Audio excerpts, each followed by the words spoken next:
Very good. So welcome everybody to our Thursday, 20th of August 2026 Ordinary Council meeting. Welcome councillors, staff. Welcome to the galley too. It's great to see so many people interested in the goings-on in the council.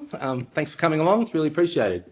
Something we don't get enough of, actually. I think we could do with a few more people interested in it. So very good.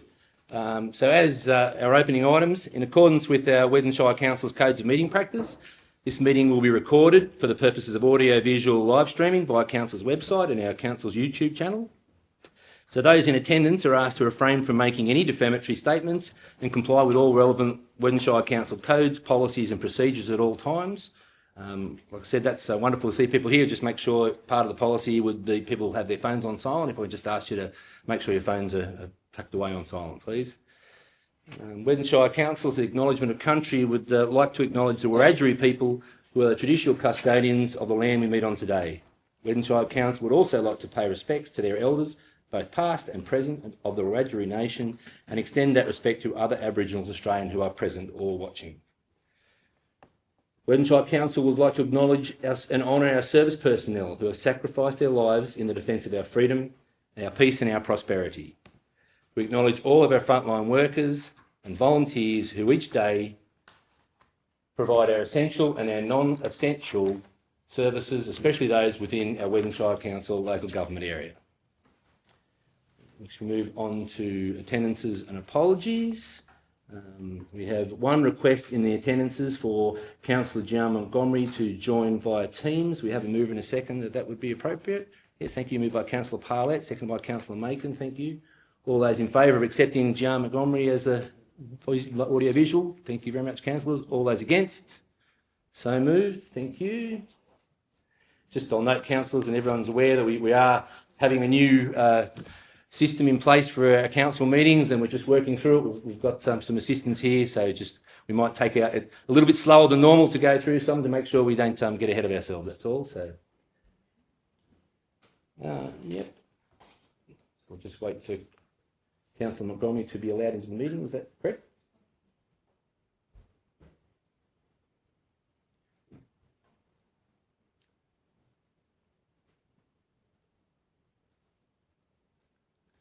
Also, Karen stepped up to do a bit of the assistant work as well. Liz got some issues. So.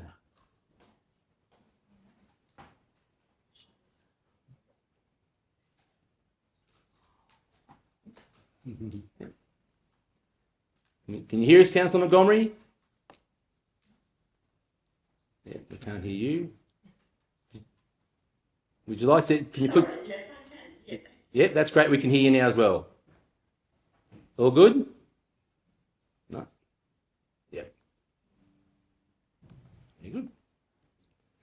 So we'll just keep an eye on if anyone sees Councillor Montgomery put a hand up or anything like that wants to speak, so I can concentrate on the meeting. Next, we move on to 5, which is our confirmation of the minutes of the Ordinary Council meeting held on the 16th of July 2026. Have a move and a second for those councillors. Moved by Councillor Gorman, seconded by Councillor Rolls. Thank you. Any questions or comments on those minutes, councillors? No? No? Okay, so we'll put that one to the vote. All right. All those in... I'm getting a bit ahead of yourself. It's a bit of an assumption. All those in favour of accepting those minutes from the previous meeting, please raise your hand. Thank you. All those against, so carried. Thank you very much, councillors. Next, we move on to, I'll ask the General Manager to speak on any disclosure of interest he's received for the meeting tonight. Thank you, Mr Mayor. There are no disclosures of interest. Good. That's a simple one. Next, tonight, we do have one speaker for the public forum, Mr Carolyn Baker. She's going to speak on item 13.1, the planning proposal, the reclassification of community land. All right, thanks for coming tonight. We're all happy to hear you speak. It was really good. So would you like, you prepared to do that now, or are you?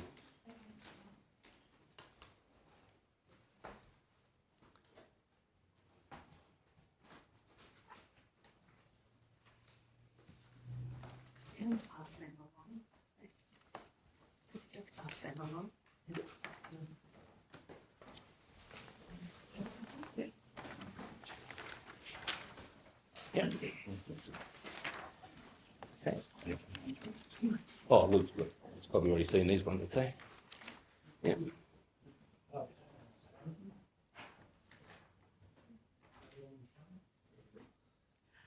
I'm speaking on behalf of over 40 local residents who have concerns about the planning proposal for Lot 133 Stan McCabe Drive.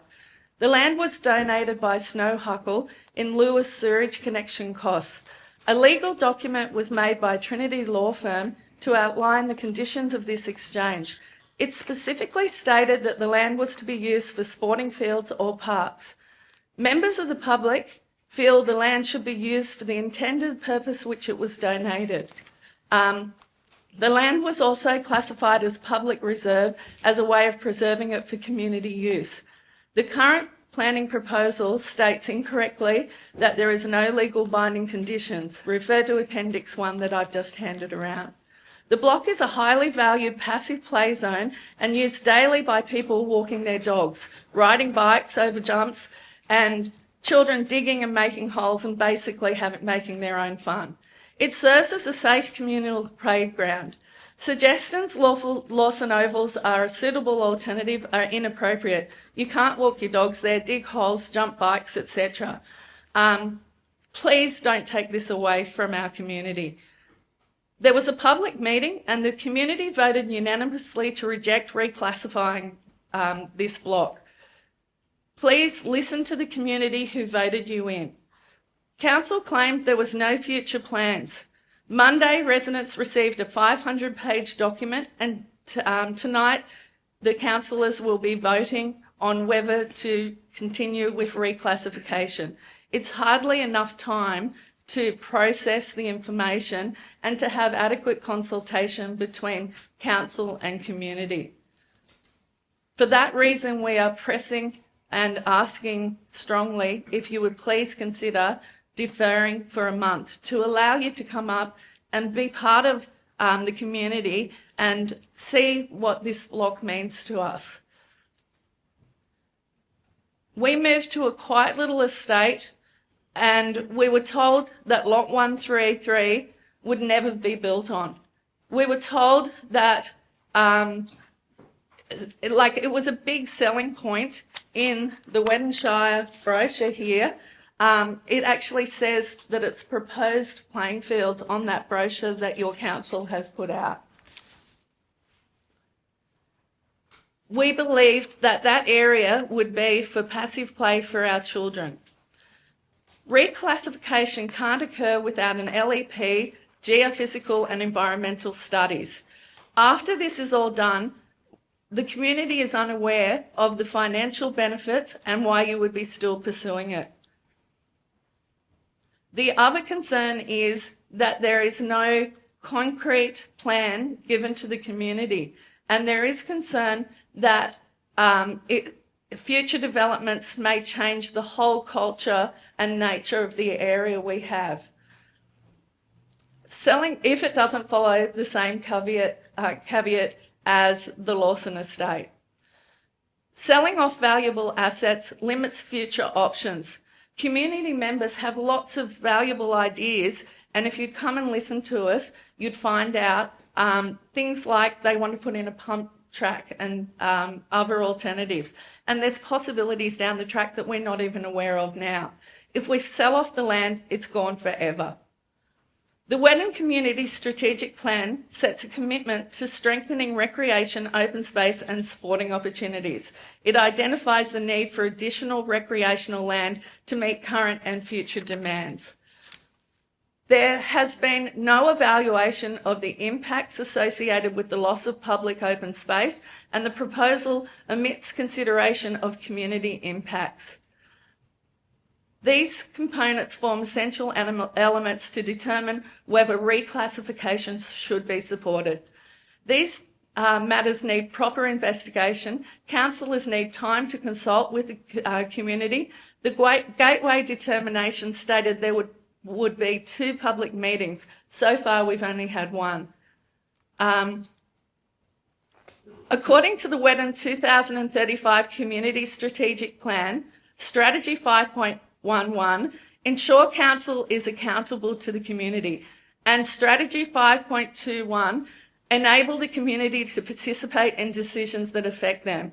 We are asking you tonight to do that. We are asking you to consider the voters that have put you in the positions you're in. And we're asking you to at least wait a month to properly consult the community so they're not getting upset. For that reason, we feel 3 days is not long enough to decide on such an important matter. In summary, we feel that there are other places to develop.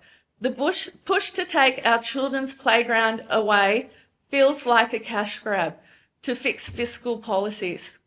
You all told us that you would listen when you ran for council. You would listen to the community and what we want. We're asking you tonight to do that. If you don't defer the voting on this issue, you are ignoring our voice. Hopefully a favourable outcome for the community's whole benefit is reached, which serves our community for future generations. We want to be part of this decision-making process. Thank you for the opportunity to present the community's perspectives on the planning proposal for Lot 133. I encourage you to take the time to come and walk this block with us and listen to our concerns. Thank you, Mrs. Baker. If there's not a last sentence. You're right, last year.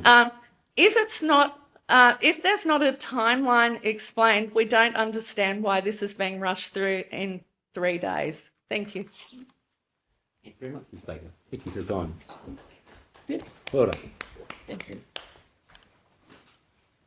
Thank you very much.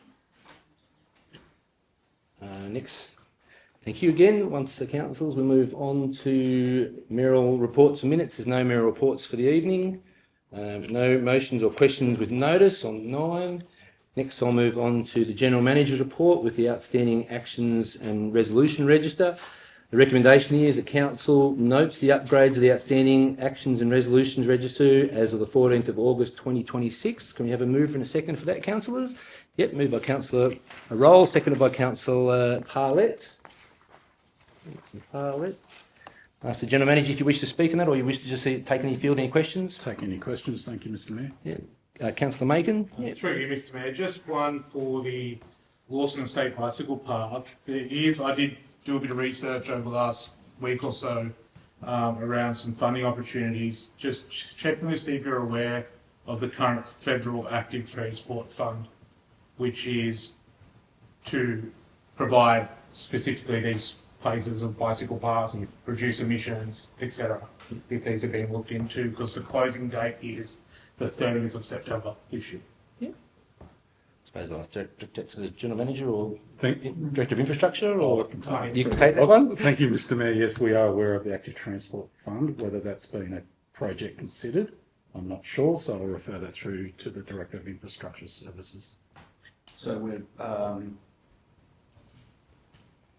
working through the Active Transport Plan funds. I mean, this is a...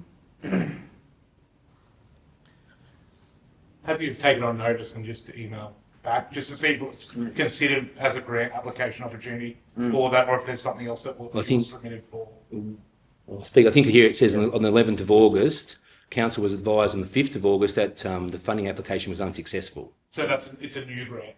A new one again. It's a new one again. It's a federal one. Okay. Oh, well, we've got here the next grant funding round opens in later September 2026. So obviously the staff are well aware of it. So. That's a new round of that current one. So we'll be looking to apply for that when that's available, or have plans for that. Yeah, so this is a brand new federal Yeah. grant. Bucket of money. Yeah. Yep, thank you. Definitely, I think same thing. The staff are always trying for every grant they can get. So, Councillor Gorman, thank you.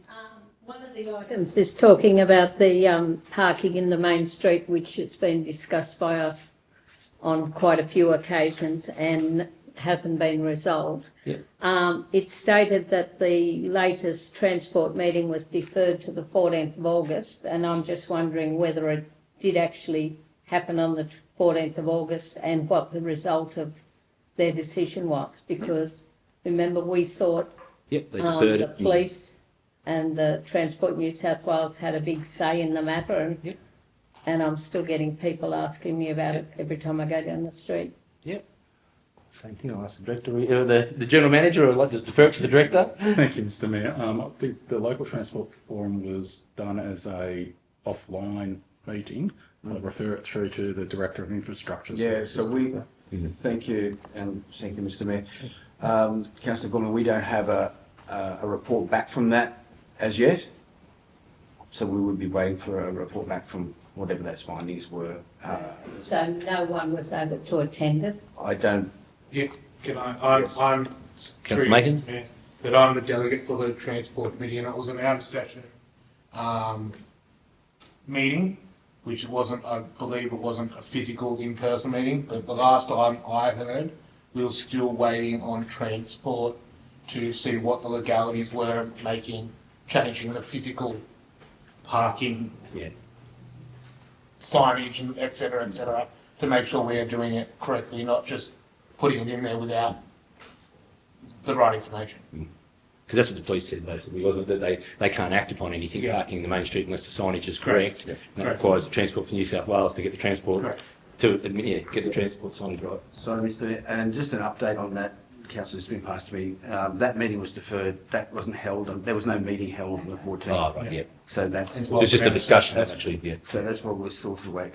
Come back from that. Yeah. We'll keep following up. It's something the community's all, like I said, it rears its head every now and then when people start, I said, especially when we had tradies in town, and tradies are parking in the main street a lot, and then they sort of, since the roofing's been finished a lot in town, it's slowed down a lot, the amount of people using it, but still something we need to keep on top of and try and find a solution for, definitely. So, any other, Councillor? Should be, can she still see us? Yeah. And us to see her to vote as well. Yes. Can we just, are you still on the Councillor Montgomery? Yep. There we go. Yeah. Yeah, you're right, I know, it's good to see you so that we can see if you have any comments or anything during the meeting, that's all. Sorry, I can't hear you. You'll have to turn towards the speaker. Right, we won't. I would say it's just we would like to see you visually so we know if you're going to make any comments or anything during the meeting. Oh, okay. Yeah, That'd be good. Thank you. Any other questions regarding any of those councillors? In that case, I'll put that one. We don't need it yet. It's only council noting, so we've noted the recommendation. Thank you, councillors. We move on to 11.1. That was a quick one for the general manager. We'll move on to 11.1. You got out of easy. 11.1, the corporate services report. Levying of stormwater management service charges is effective on the 1st of July 2021. The recommendation that council include the introduction of a stormwater management service charge as part of the 2027-2028 integrated planning and reporting process for implementation on the 1st of July 2027. And 2, to identify potential eligible projects to be funded by revenue raised from the stormwater management service charge. We'll have a move and a second for that one, Councillor. Moved by Councillor Gorman, seconded by Councillor White. Thank you very much. I may ask the Director of Corporate Services to speak on this. Is that correct? Yes? It's a sort of a cross one, isn't it? Because it deals with stormwater as well as funds. So. Thank you, Mr Mayor. Just in relation to the stormwater, the council's got a strategic management plan that relates to assets, and one of those is in relation to stormwater. And as part of that, I'm sure council will appreciate that there's a need to improve some of the stormwater and drainage aspects around the urban areas, and this stormwater management service charge is able to be levied on private land and residential and business to projects that are eligible, and also at the moment there's obviously a need to identify some of those projects going forward. So at this stage we're sort of putting the proposal that we implemented from 1 July 2027, and in that time frame between now and then we look to identify eligible projects. I've had discussions with both the GM and the Director about some of the ones that may be there, but obviously there'll be some consultation not only with the councillors and just residents, get some feedback on what are some of the issues with drainage around the urban areas, and It's not just Grenfell, it also incorporates the other villages and towns as well. So it's an opportunity for council to raise money, apply it to where it needs to be spent. You don't necessarily have to spend it all in the 1 year. I've done some calculations, and we'd be looking at something like around about $40,000 across the Shire, residential and business each year.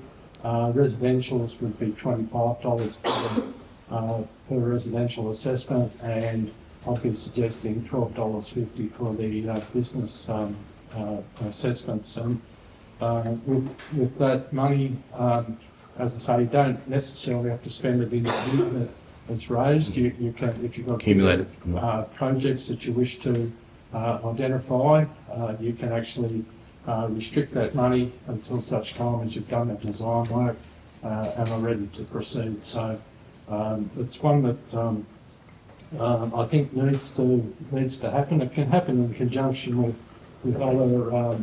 Obviously, there'll still be opportunities, hopefully, for whether it be grant funding or other contributions, and this can just add a little bit extra to some of that project for funding. So that's probably it in broad terms, Mr. Mayor. Yep.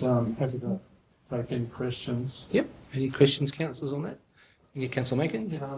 To you, Mr. Mayor, just two sort of questions that can be sort of answered as one, I suppose. That, as you just said there, Director, that it's approximately about $40,000 a year, times that by a 10-year period, 400 grand in total. Since we do have a very extensive stormwater system, $400,000 doesn't seem like a lot of money if a catastrophe happens or something happens before that 10-year period.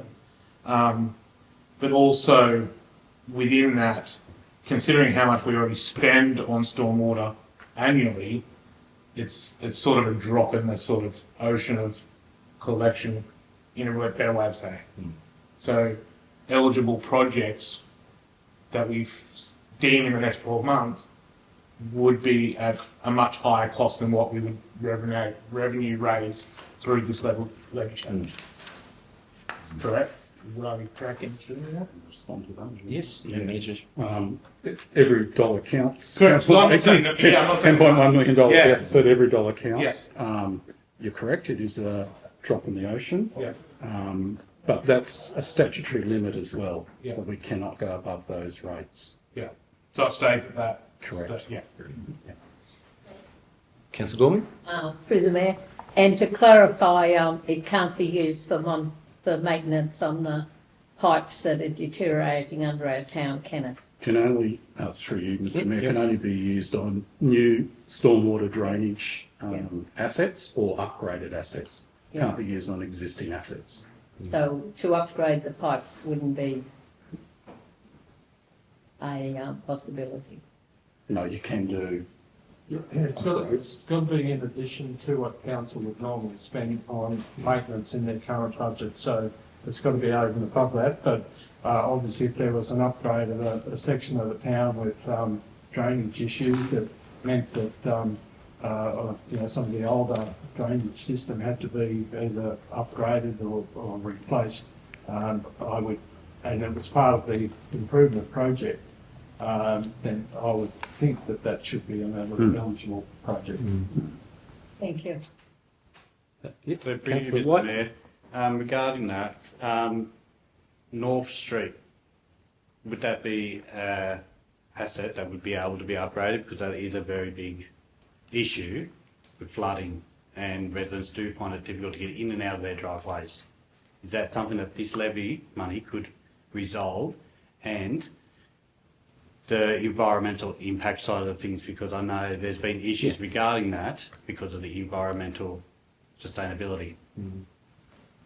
I doubt the driveways would be, because that's the owner's own driveway, so I don't think this council community money would be used to upgrade an individual's infrastructure. But No, it's the council, through you, Mr. Mayor, council assets, and if it's new or upgraded stormwater drainage assets, then that's eligible. So if we're just replacing like for like, no. if we're actually upgrading it because of Issues. limited capacity of it, then yes. Thank you. Just a question to the director. You would envision it being cross subsidy. So, for instance, there'd be more levies in Grenfell than Quandial, and Quandial's got a lot of issues out there with drainage. Would you then, that would all go into one fund, and we would then cross subsidy for work out at Quandial, for instance? Yeah, it would be across the Shire. Yeah. And then you would prioritise some of the projects, whether they be in Grenfell or Condialla or in the village areas, of, whether it be Bimby or Granthorpe or that would be something council would need to prioritise once those eligible projects came to you. And as I say, the actual levy itself is one part of it, but whether there might also be able to be grant funding attached to some of the projects as well. Might sort of get it across the line. It's going to come back to council though, as far as what you see as being the eligible projects and priorities. And I should imagine that these will be something that the Director of Infrastructure Services, he will have his wish list already picked out in some ways, I should imagine. So I think from our consultation side of things, there will be more reports come back to council, and obviously we'll be looking to put that out into the wider community just to get make sure that we're capturing all the problem areas that are out there in the villages and town. Did you want to comment? I think nothing really to add, Mr. Mayor, but I was going to say that there was a stormwater pits and pipes audit was conducted in 2023. And having done that, though, but we are obviously always collecting data as we move forward. So it'll form the basis of... Yes. But as you said, the beauty of it will be it'll be a separate fund that we can actually then use if there's a 50-50 grant that we can need to contribute to. Well, we don't have to dip into someone else like another budget there to do that. We'll actually have it there available to access those grants. The grants are few and far between at the moment, but hopefully in the future there's a few more for infrastructure like we need, because that's what the pits and pipes came up with, isn't it? A lot of our infrastructure is all nearing that age. That's the thing. That's what old communities, you love having the heritage community, but at the same token, it comes with a lot of old infrastructure. So, all right, councillors, any more questions or comments to the directors on this one? No? No? Very good. I think in that case, if everyone's happy and doesn't want to make any more comments, we'll put that one to the vote. All those in favour of the recommendations there, which I'll read the recommendations again because it is important. The council includes the introduction of the Stormwater Management Service Charge as part of the 2027-2028 integrated planning and reporting process for the implementation from the 1st of July 2027 and identify potential eligible projects to be funded by revenue raised from the Stormwater Management Service Charge. So all those in favour of that one, please, councillors, please raise your hand. Councillors, and all those against, so carried. Thank you very much. Very good. Next, thank you very much for the director for that one. As well, we move on to the Tourism and Gallery quarterly update from May to July. The recommendation to council note the report, so I'll just ask whether the director wishes to speak to any of those matters, or just happy to take field questions on them, or... Just happy to take any questions that might be there. Thank you, Mr. Mayor. Any questions on that report, on that, councillors? I think we're up to 11.2. That's only. Oh, sorry. Well, yeah, we're up and noting, but a move in a second to councillors. Yeah, Councillor White and seconded by Councillor Macon. Thank you very much. That's right. In this new program, we're going to move and second everything, aren't we? So, yep. I'll get there eventually. Any questions on that one, councillors? No. No, for the director. No. It's good to see. Tourism's pretty important. It's good to see a few of those visitor numbers. Hopefully we'll get a few more with the canola flowering at the moment and everything like that, and spring on its way. So hopefully we get a few more, as well as the wattle trail. The wattle's coming out as well, so that wattle trail might hopefully kick off and increase a few visitors numbers as well. So, if anyone's interested in coming, well, I sort of suggest to come out to the wattle trail and have a look at it when they're all flowering. That one's for noting. Okay, thank you, councillors. We will move on to 11.5, Council's Expense Report as of the 1st of January 2026 to the 30th of June 2026. 11.3. Oh, sorry, I've skipped, have I? I've turned over. Sorry, my apologies. 11.3, Rates and Annual Charge Collection as of July 2026. Recommendation council notes the information within the rates and charges report. Mover and a seconder. Moved by Councillor Rolls, seconded by Councillor Neal. Thank you very much. Same thing. Any questions on this, councillors? No questions for the director on this one? It's all pretty straightforward. The director doesn't have any comments regarding this, John? No?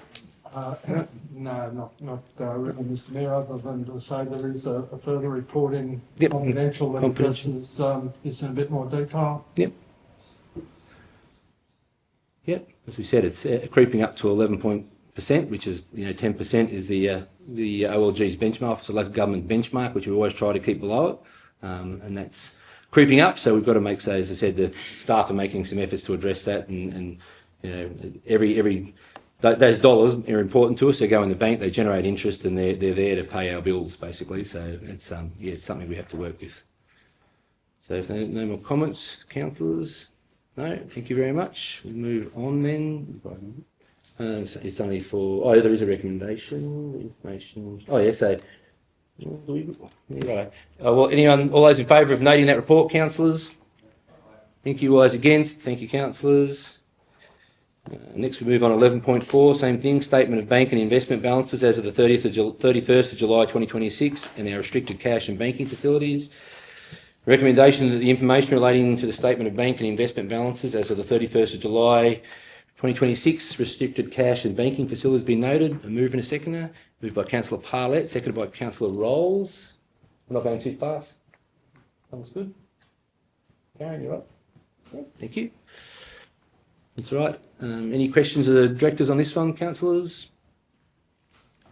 No. I suppose I'll ask, if we go up to 2027, we have the stormwater levy. That'll go into a separate chart on here. It'll be the same sort of thing. Yeah. Yep. Yes, Mr Mayor, that'll be a separate restriction maintained for future use. Yep. Externally restricted. Yeah. So, So it's not internally; it's externally restricted. Right. Yeah. Legislation. So it's legislated that we should restrict that cash. Yeah, no, very good. It's great to see. We all know it's great to see that amount of money in the bank, but 80% of that federal assistance grants is prepaid, so it's sitting there for use. But it looks good. But as we said, it's temporarily. We'll see that dwindle down, obviously, through the year as we expend that federal assistance grants as we go. So, but it's good to see that amount at the start. Any more questions or comments? No, thank you. I'll put all those. We note that report, councillors, to the vote. All those in favour, please. Thank you. All those against? Thank you, councillors. Statement of bank balances. Now we go to 11.5, councillor expenses report as of the 1st of January 2026 to the 30th of June 2026. Recommendation that council note the expenses report for the 6 months ending the 30th of June 2026. I'll move in a second, councillors. Yeah, Councillor Neal moved and seconded by Councillor Gorman. Thank you. Any questions or comments, councillors? No comments on the expense report? No.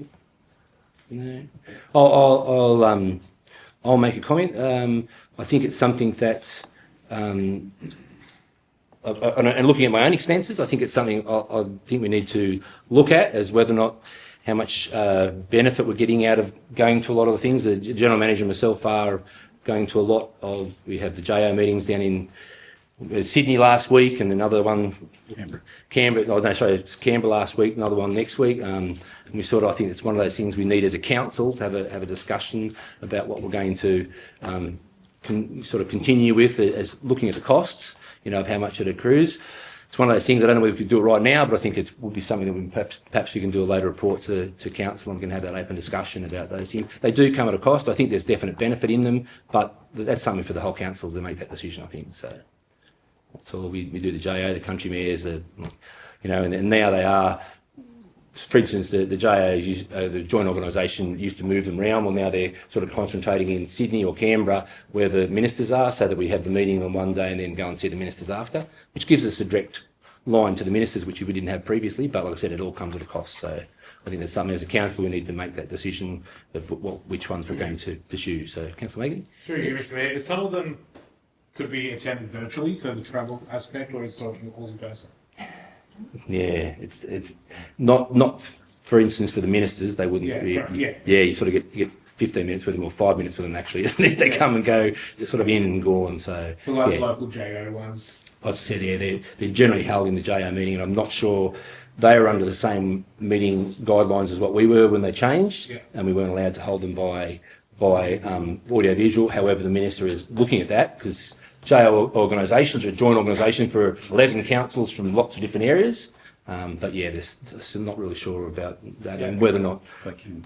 yeah, they can at the moment, so whether or not we decide that's the way to go. But I don't know whether as they move into different facilities as well, whether they'll have that available for doing. And generally at those ones, they also provide, they usually have a couple of speakers come on certain issues. I think last time we had the Telstra issues and stuff like that, and they come and spoke to us. But like I said, I think that should be something we can look at pretty soon and putting a report together to council, that's all. So thank you very much. So all those in favour then, council, there's no more comments noting that report. All those against? Thank you, councillors.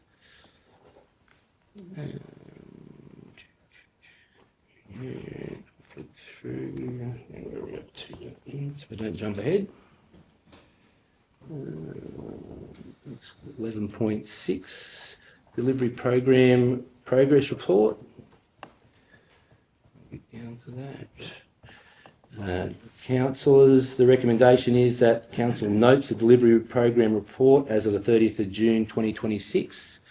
I have a move and a seconder for that, councillors. Councillor Rolls moved and seconded by Councillor Macon. Thank you very much. Any questions on this one? Councillor Macon? Through you, Mr. Mayor, just from reading the report, there's a lot of instances that we haven't been successful in grant opportunities due to staffing capacity actually working on, or the co-contribution aspect. Maybe something to look forward to in the future, not right this very minute, but having a dedicated grant writing officer or something along those lines where we can have a person dedicated to, because obviously so many branches within our offices that across so many things. If it's a staffing constraint, maybe looking into a position where grant writing is their sole purpose. Not saying that the staff do an amazing job applying for grants, as they do, but obviously if staffing constraints are getting tighter, having sort of a dedicated person so we don't miss out on opportunities to actually focus and collect on what have you, to make sure we are meeting delivery program that we have put forward. Yeah. Just a It's a very specialist role, of course, but I'll ask the General Manager to respond to that one if you'd like to. Yeah. Thank you, Mr. Mayor, and thank you, Councillor Macon, for your statement/question. Funny that you should mention it because we've been discussing it internally the last couple of days. So there's probably several options out there. There's either getting a dedicated role, fitting the duties within a current role, sharing with neighbouring councils if they've got opportunity, or outsourcing.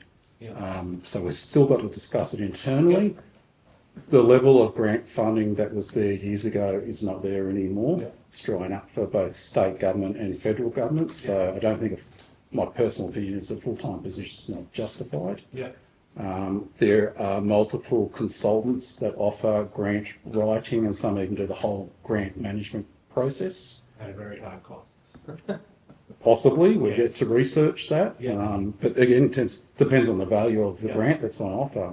So they're all options that we're looking at the moment. Yeah. So through the grants that we potentially could have missed, the cost of having these different shared or what have you could outweigh what we are successful in the future. Potentially, and vice versa. Yeah. Thank you. One of the, I just make comment, one of the biggest advocacy points we're pushing and through the joint organisation and through other councils is that asking the government to move, the state government and the federal government to move to a non-competitive grant system, because you're pitting councils, they're pitting councils against each other and making councils pay money for grant writers and all those sorts of things. There's a big push to say no, don't do it through that system. Find a better way to get that money out to councils and asking us to compete with each other, because it shouldn't be a matter. It should be a needs based, not based upon who writes the best, most glossiest brochure. Yeah. And that's one of the biggest things we're pushing to the government and saying, really consider it, because you're leaving smaller councils like ours, which don't have dedicated grants writers and don't have, we've got lots of expertise, don't get me wrong, in the organisation, but they're all flat out doing work, and to pull them off something every time a grant comes up it's the detriment of other jobs that they're doing as well. Like I said, I get what you're saying, totally agree, but I said that ideally that's what we'd like to see, increasing the federal assistance grants and increasing in the state grants and on a non-competitive basis. So we had an allocation, for instance, or whatever, that can be nutted out, but this competing councils against the councils is not appropriate. Councillor Gorman? Mr Mayor, I was just going to comment on the one of those guest speaker presentations that we went to at Alba in Canberra for the national conference. Yep. It was about writing successful grants, and I thought a lot of the advice given there was well worth passing on, and I'm sure it's been discussed within council to staff. But the biggest thing was find the policies of the government or the state government and direct your grants solely at fulfilling those policies in terms of what they wanted. And apparently another man who spoke on the matter also said that he was one of the people who proofread and did the culling process for grants, and any time someone came in at a negative angle or had complaints or just dealt on what their wish list was without giving sound reasons or relating it to government policy, they didn't get a look in.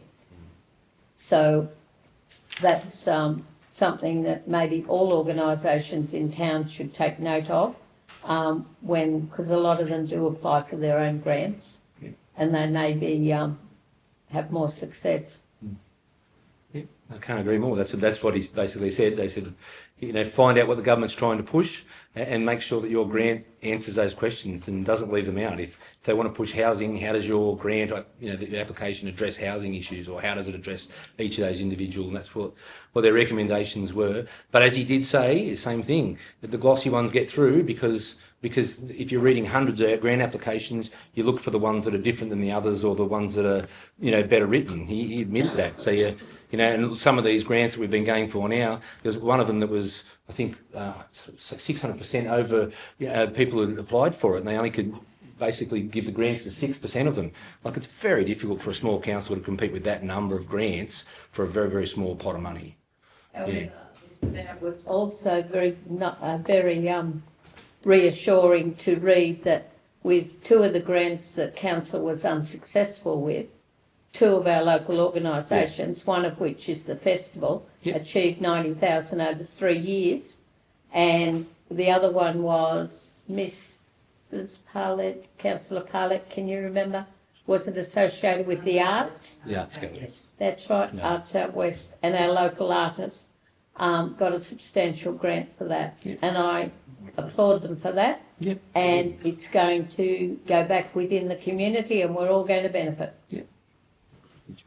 Oh, thank you. Now, I was just going to say it's the library as well. That was another one. So it's not council, that's Central West Library. So that's another significant grant that came through. Just to your earlier point, Councillor Gorman, I don't think it's a capability issue with the staff as far as grants concerned. I think it's a capacity issue, just with the amount of other tasks going on, having the right amount of time, because some of these grants are quite onerous in the evidence, and rightly so. So it's having that time dedicated to be able to do a robust evidence-based submission. Is there a time of year when grants tend to appear? No, they're just random. They're ad hoc. When they decide to put them out there, that's when we sort of have to. A lot of them can have very short time frames, very short turnarounds. They have the whole grant up and running and have it put in on time. So, yeah, very good. Councillors, any more questions or comments on those ones? No? In that case, I'll put that 11.6 to the vote, that we note the delivery program and progress report as of the 30th of June 2026. All those in favour, councillors? Thank you. All those against? So carried. Thank you. Next we move into 12, the infrastructure services report. 12.1, the infrastructure services report as of the August 2026. Council recommendation, the council notes information on the provided on the infrastructure works as completed in July 2026 and the planned works for August 2026. We'll move in a second, councillors. Moved by Councillor Macon and seconded by Councillor Neal. Thank you very much. Any questions on these ones, councillors? Any questions of the director? No? I'll probably ask the director, do you have anything particularly you'd like to highlight out of the report, or just happy to take it as read? Thank you. Happy to take it as read. Thank you. Yeah. Mr. Mayor. Very good. Well, that's good. Good to see we're getting some of the wet weather probably slowed things down a little bit, maybe. But It's certainly had an impact. We've certainly got some roads we've got impacts on, and we're looking to. They'll be somewhat staged remedies for those, and these once again will have to be we'll have to seek grant funding to do some of that work. Yep. And we're heading towards the end of the disaster package. That's right. Hopefully we won't need too many more. Yeah, we don't need to do more, but it has been so ongoing. Like, I'm so happy. It's been an awful lot of work, but it's been in like 7 separate packages, and the whole process involved has been a real pain and a real nightmare actually to deal with it. So I'm really happy we can get to the end of it and get that work finished. So, anything else, councillors? Then, no. Councillor. A comment, Mr. Mayor. Yep. That map of the roads of the Shire, I still have a laminated map from previous councils. I don't know whether that would be the thought or something. Similar to the one on your desk. Yeah, that's one. Yeah. Yeah. I don't know whether everybody has one, do they? I'm not sure. I think they've provided it all on here. If any councillor wants one, they are good, handy to have. Like you said, some of the roads you talk about are rather obscure. It's a yellow one, the one I've got. It was different to this one. We had one way back. Yeah. That is different to this actually. Yeah, Sorry, I'm just looking at that one. yeah. On the back of that one? Yeah. So it's on the back of the town streets one, and then yeah, attach that to. Yeah, I mean we can probably attach that to the report. Have anybody got one? Want one? Yeah. Thank you, councillor. Good suggestion. All right, no more questions on that report then, councillors. We're on 12.1. I'll put that one that the council notes information on the infrastructure works as of July 2026 and the plan works. All those in favour of those recommendations, councillors? Thank you. All those against? So carried. 12.2, the RMCC contract. The council notes information provided on the RMCC works provided as a bi-monthly report. Move in a seconder. Moved by Councillor Rolls, seconded by Councillor Macon. Thank you very much. Once again, councillors, if you're all happy with that or wish to make any comments or questions to the director. Just reading in the background that the contract expires this month or last month and continues to December. Yeah. Is it unlikely that they won't renew it, or was that just merely a formality in how they do it? Just really like best to go to ask the director to respond to that one. If you're happy for the general manager's happy, yeah. Yes, through you, Mr. Mayor. Thank you, Councillor Ross. Yes, it's an ongoing program. So at the completion of the term of this contract, it will be again another term. We'll get a rating at the end of this contract, will they? They generally rate us on the works done? I think we've got no problem with that. Yep. We've met all the everything we've had to meet with the contract that we've had.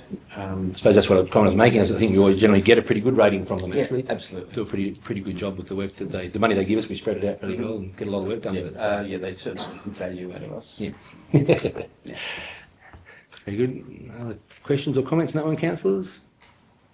No? I'll put the RMCC roads maintenance contract then to the vote. The council notes information provided in its reports in the bi-monthly report. All those in favour? Recommendation. Thank you, councillors. All those against? So moved.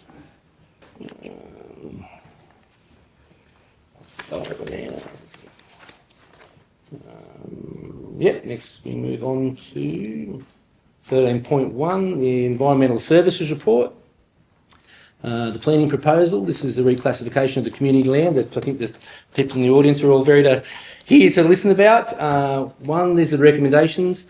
The Council notes the updated planning proposal 2025-1846 include additional information relating to the dedication of Lot 133 DP 1081488 to Council and the potential future use of the land if reclassified from community land to operational land. 2, notes the independent public hearing report completed by Currajong Pty Ltd relating to the planning proposal 2025-1842 and planning proposal 205-1846, which includes the submissions received during the public exhibition process, details of the issues raised during the public hearing and post-hearing submissions.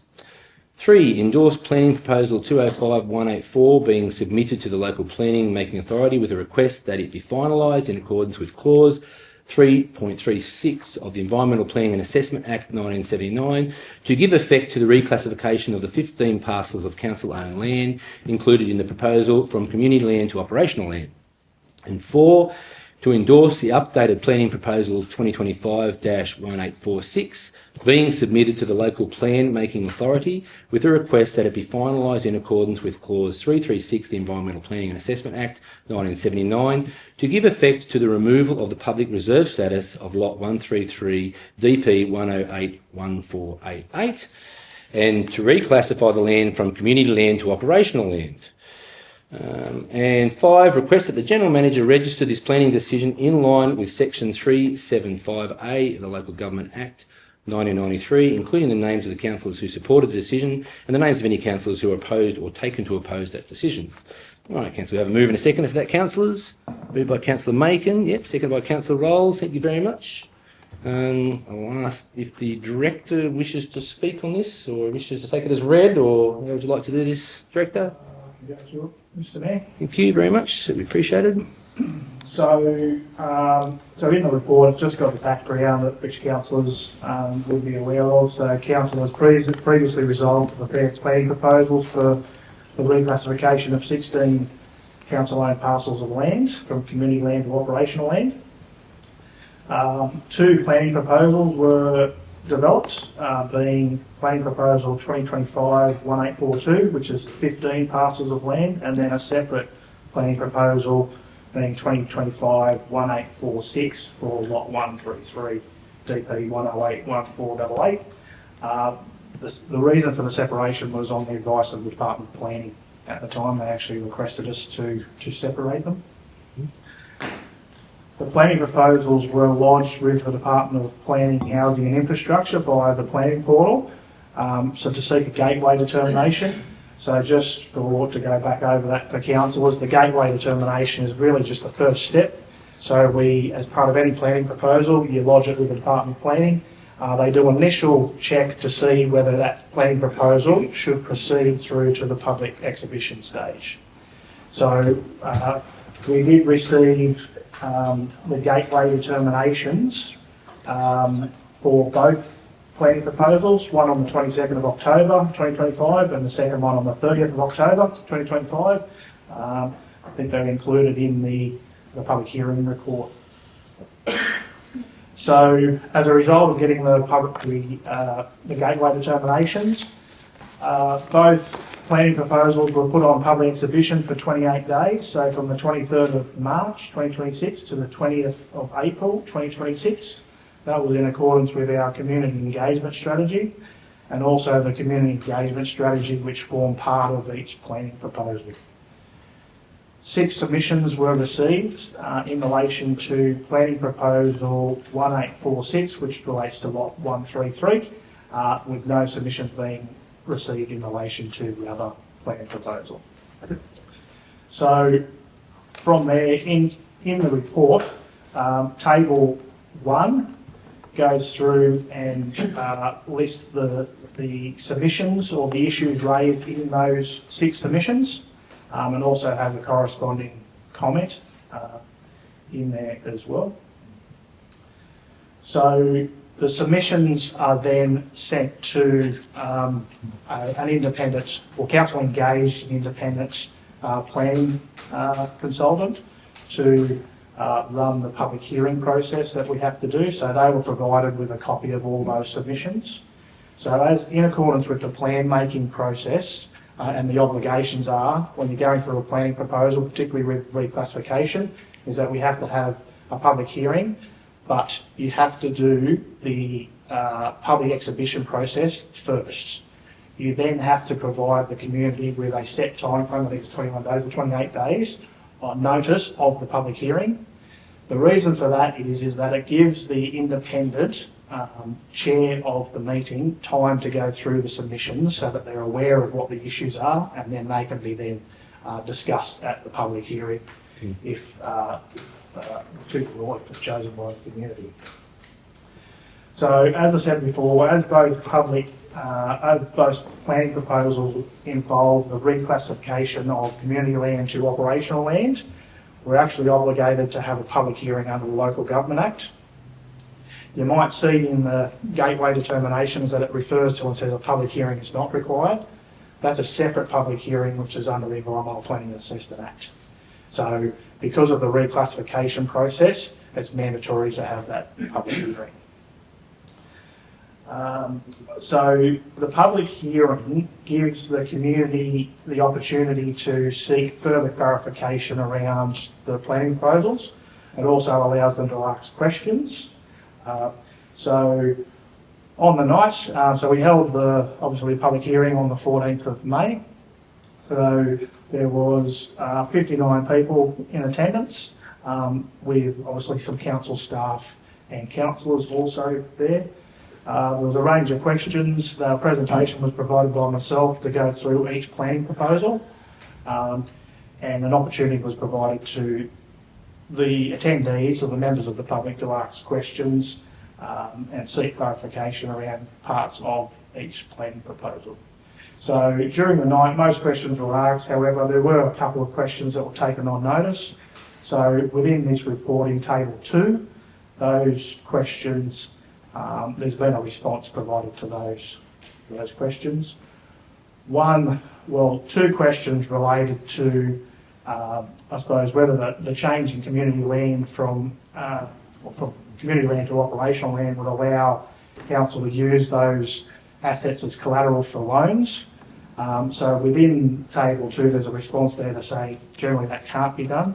So the local government regulation, it regulates how council, I suppose, in terms of borrowing money and loans. So it refers to that the repayment of money borrowed by a council, whether by an overdraft or otherwise, and the payment of any interest on that money is a charge on the income of the council.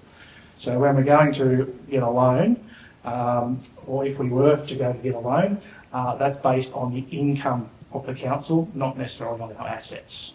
So therefore, the change in classification won't have any bearing in terms of any future loans that council may wish to choose to go out to. So post public hearing submission was also received by Currajong from the residents from Lawson Estate. So that's outlined in Table 3 of the report. So it outlined a range of submissions. So there's corresponding response to those from council in the report. So following a number of inquiries that we received during the public consultation process, and it was also raised at the public hearing, we chose to update the planning proposal relating to Lot 133, just to provide further clarification as to how council become the owner of the site. That was discussed at the public hearing. We initially didn't have that in the planning proposal, but because we discussed it during the public hearing, we thought it was important to actually just reconfirm that.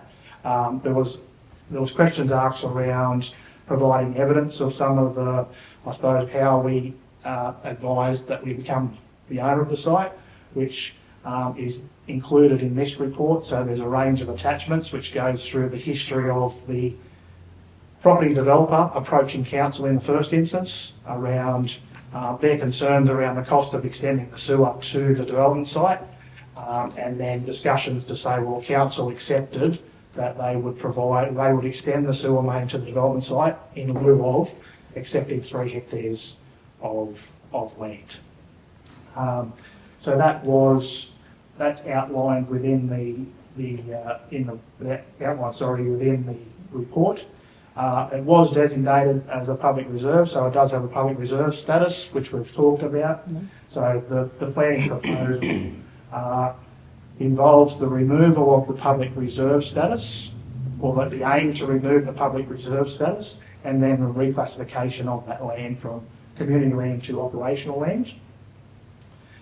So I suppose a theme from the feedback from the community is they wanted to know what the land was going to be used for. That's really a separate process.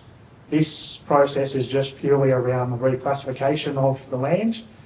It allows council greater flexibility around what potential future uses you may wish to use it for, rather than just being locked into a public reserve.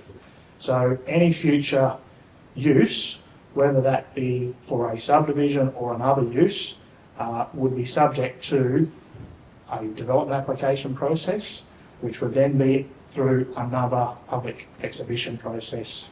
So we have gone to the extent of providing a concept subdivision plan within the planning proposal. As clearly outlined in that, it's just a concept to say, look, this is what a residential subdivision could potentially look like. It's been designed so that the blocks are of a similar size to what the other parts of Stan McCabe Drive are, with another cul-de-sac. Just to reconfirm, that's just a concept. It's not to say that that's locked in to do. It was just to give an example of what it could potentially look like on the site. So, as I said before, that would be subject to a future development application, the public consultation process that we would have to go through. Obviously, councillors would also be aware that we don't have any plans, and there's no council resolution to sell the land. That certainly is an option for council if it was reclassified, but there's no council resolution. That's again another council resolution, and it would be through our disposal of council asset policy. That has to be open and transparent and go through the whole process.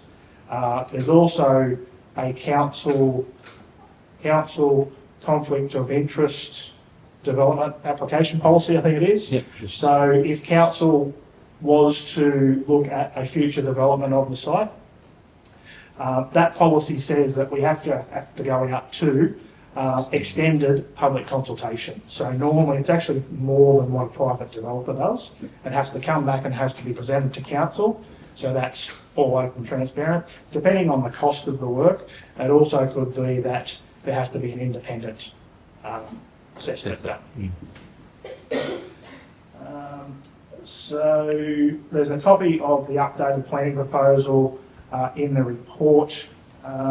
It's got in attachment 2, it's got the additional information highlighted in yellow. As I said, a lot of that was talked about at the public hearing, and including obviously that we've talked about is the concept subdivision plan. So the changes to the planning proposal are just providing additional information. It doesn't materially change the intent of the proposal. So the proposal still is intending to remove the public reserve status and reclassify the land. So therefore it didn't need to go back out on public consultation because it hasn't materially changed. So it's sort of similar to a development application process. So we go out to public exhibition. If we receive submissions, the applicant may choose to address some of those or change their plan or provide additional information. It's then reassessed, comes through for determination. Doesn't necessarily have to, unless there's major changes to the proposal, doesn't have to go back on public exhibition. So this, I suppose, post-exhibition report provides an opportunity for the public, obviously, to view the public hearing report, but also, like we've heard tonight, to address council and provide any further submissions in relation to this report. So, as a result of the public exhibition process, the public hearing process, Kurrajong went away and done an independent public hearing report. So that has been provided in attachment 3.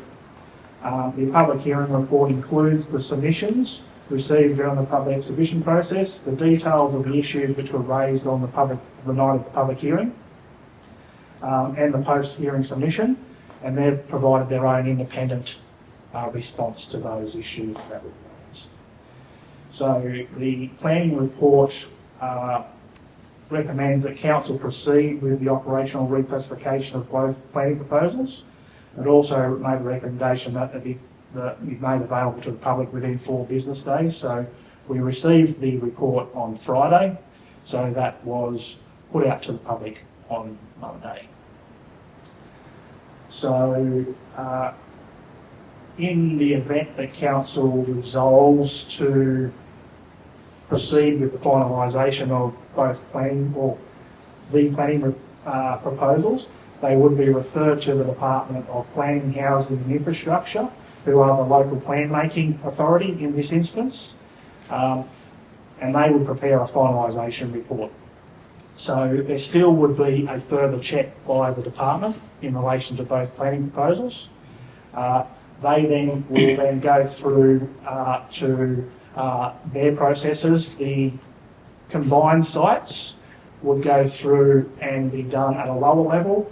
The lot 133, because it includes the removal of a public reserve status, it would need to be reported through to the Executive Council of the Governor to seek the agreement to extinguish the public reserve status. So that's just an additional process that the department has to go through to do that. So, and then if that is finalised or approved by the department, they would take the appropriate action then to give effect to both planning proposals, which would ultimately just remain an update to Schedule 4 in our local environmental plan. So based on that, the recommendation has been put to Council to proceed with both planning proposals. Thank you, Mr. Director. Just before we go into debate, I just wanted to say, councillors, like honestly, before we debate on this matter or discuss this matter, I just think it's important that we clarify. Councillor Niven, yes? I'd like to move an amendment to the motion. I'm just going to speak before we actually make amendments on the motion, because as I said, I want to make it clear we're actually deciding tonight, as the Director has pointed out, we're not approving a subdivision. This is where the waters get murky. Tonight we're deciding whether the council should have the flexibility to properly consider the future use of this land. That's what the decision we're making tonight. So I just wanted to point that out before we start the actual decision-making process. That was all. There's been a lot of discussion of, you're doing subdivision. We're actually just discussing, and the decision tonight is based upon the classification of the land. Yes, Councillor Niven, yeah. I'd like to move an amendment that the planning proposal 1846 be deferred for a month. Mm-hmm. Do you have a second for that amendment?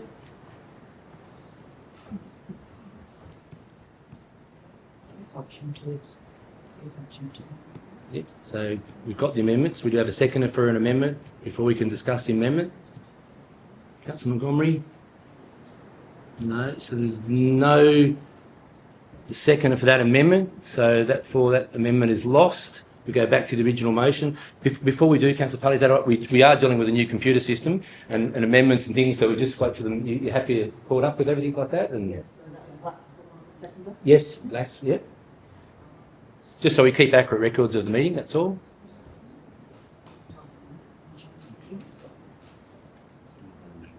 Yep. Just repeat the amendment, please. Yes, the amendment was that we defer, correct, Councillor Niven? Yeah, from planning proposal 2025 1846 to the September meeting. September meeting. Moved by Councillor Niven, with no second. As I said earlier in the start of the meeting, we were dealing with a new system and we're catching up, and We'll get there. It'll become easier the more we use it.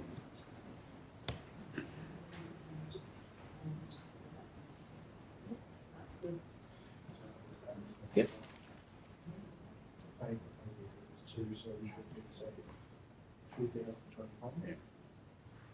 Just, we need to keep good records, that's all.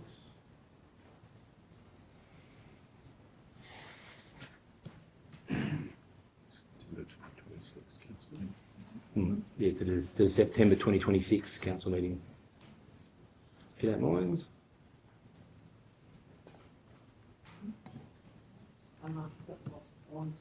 Yes, yeah, no second. Yep. Yep, we revert back to the original motion.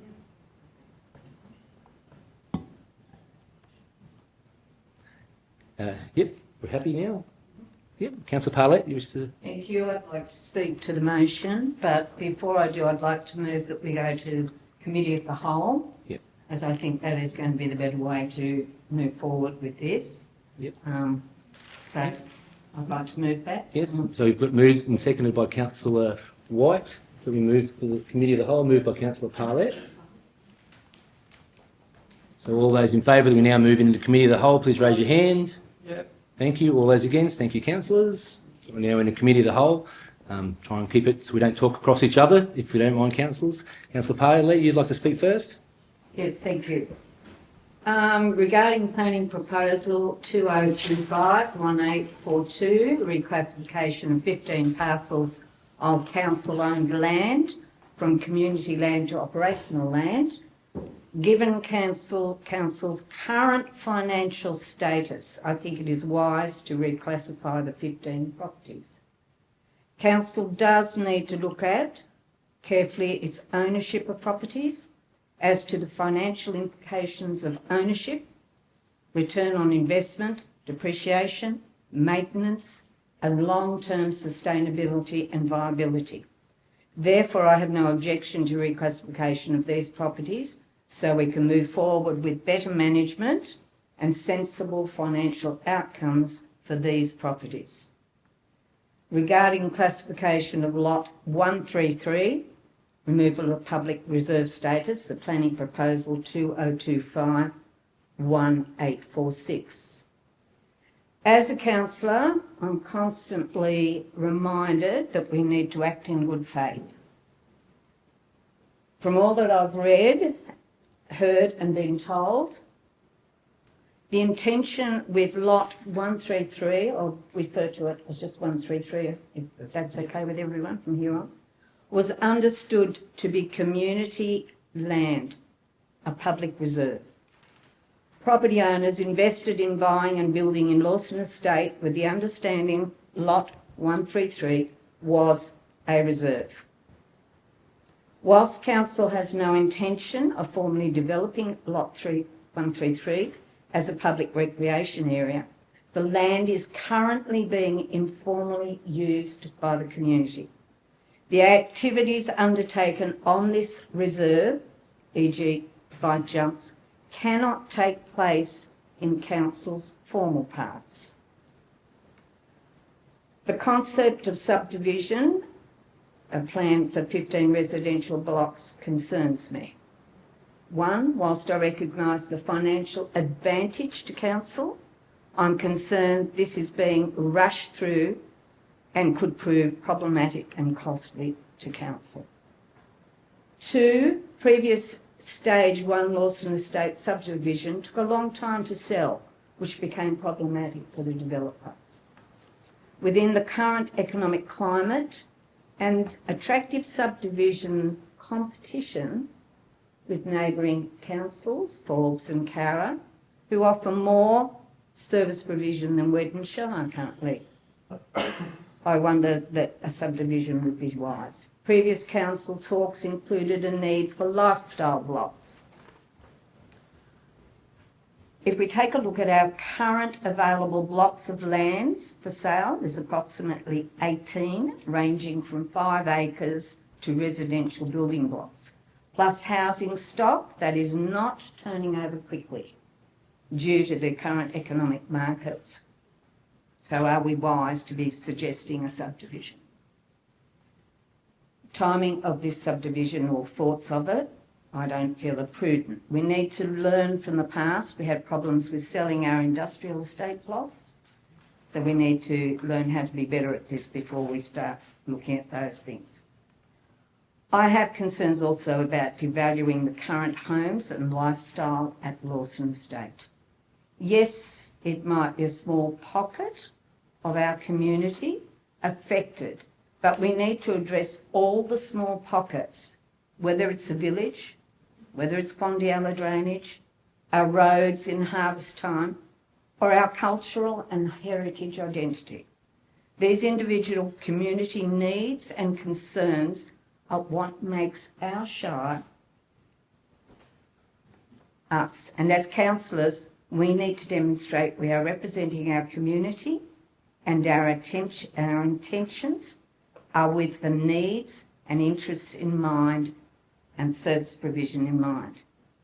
In Council's June meeting, 9.2, page 33 onwards, the Office of Local Government, your council website, detailed Weddin Shire Council comparison to other OLG Group 9 councils and adjoining councils. Under the heading Other Services Data, Table 8, number 3, Weddin Open Public Space, 11.5 hectares, which is less than the group average of 63.6. So that's approximately, we have 1/6 of public spaces compared to our neighbouring and equal shires. Regarding Lot 133, Council has the opportunity here to act in good faith and keep open a public reserve space. We can demonstrate we are listening to our community and show our intentions are about maintaining our community identity and addressing their concerns. I notice on our business paper that there is an option 2 which indicated proceed with the 15 parcels but not with proposal 2025-1846. Any other councillors wish to speak? Councillor Macon. Through you, Mr. Mayor. I just have a couple of questions to clarify before we vote on said motion. That question number 1 is what can we, sorry, I have it written here. So what can we realistically do as operational land that we can't do while it remains community land? So, for example, if we move to have this reclassification done, 1, is the public still able to use it as a passive recreational space as it's being used now until a further development or options are explored?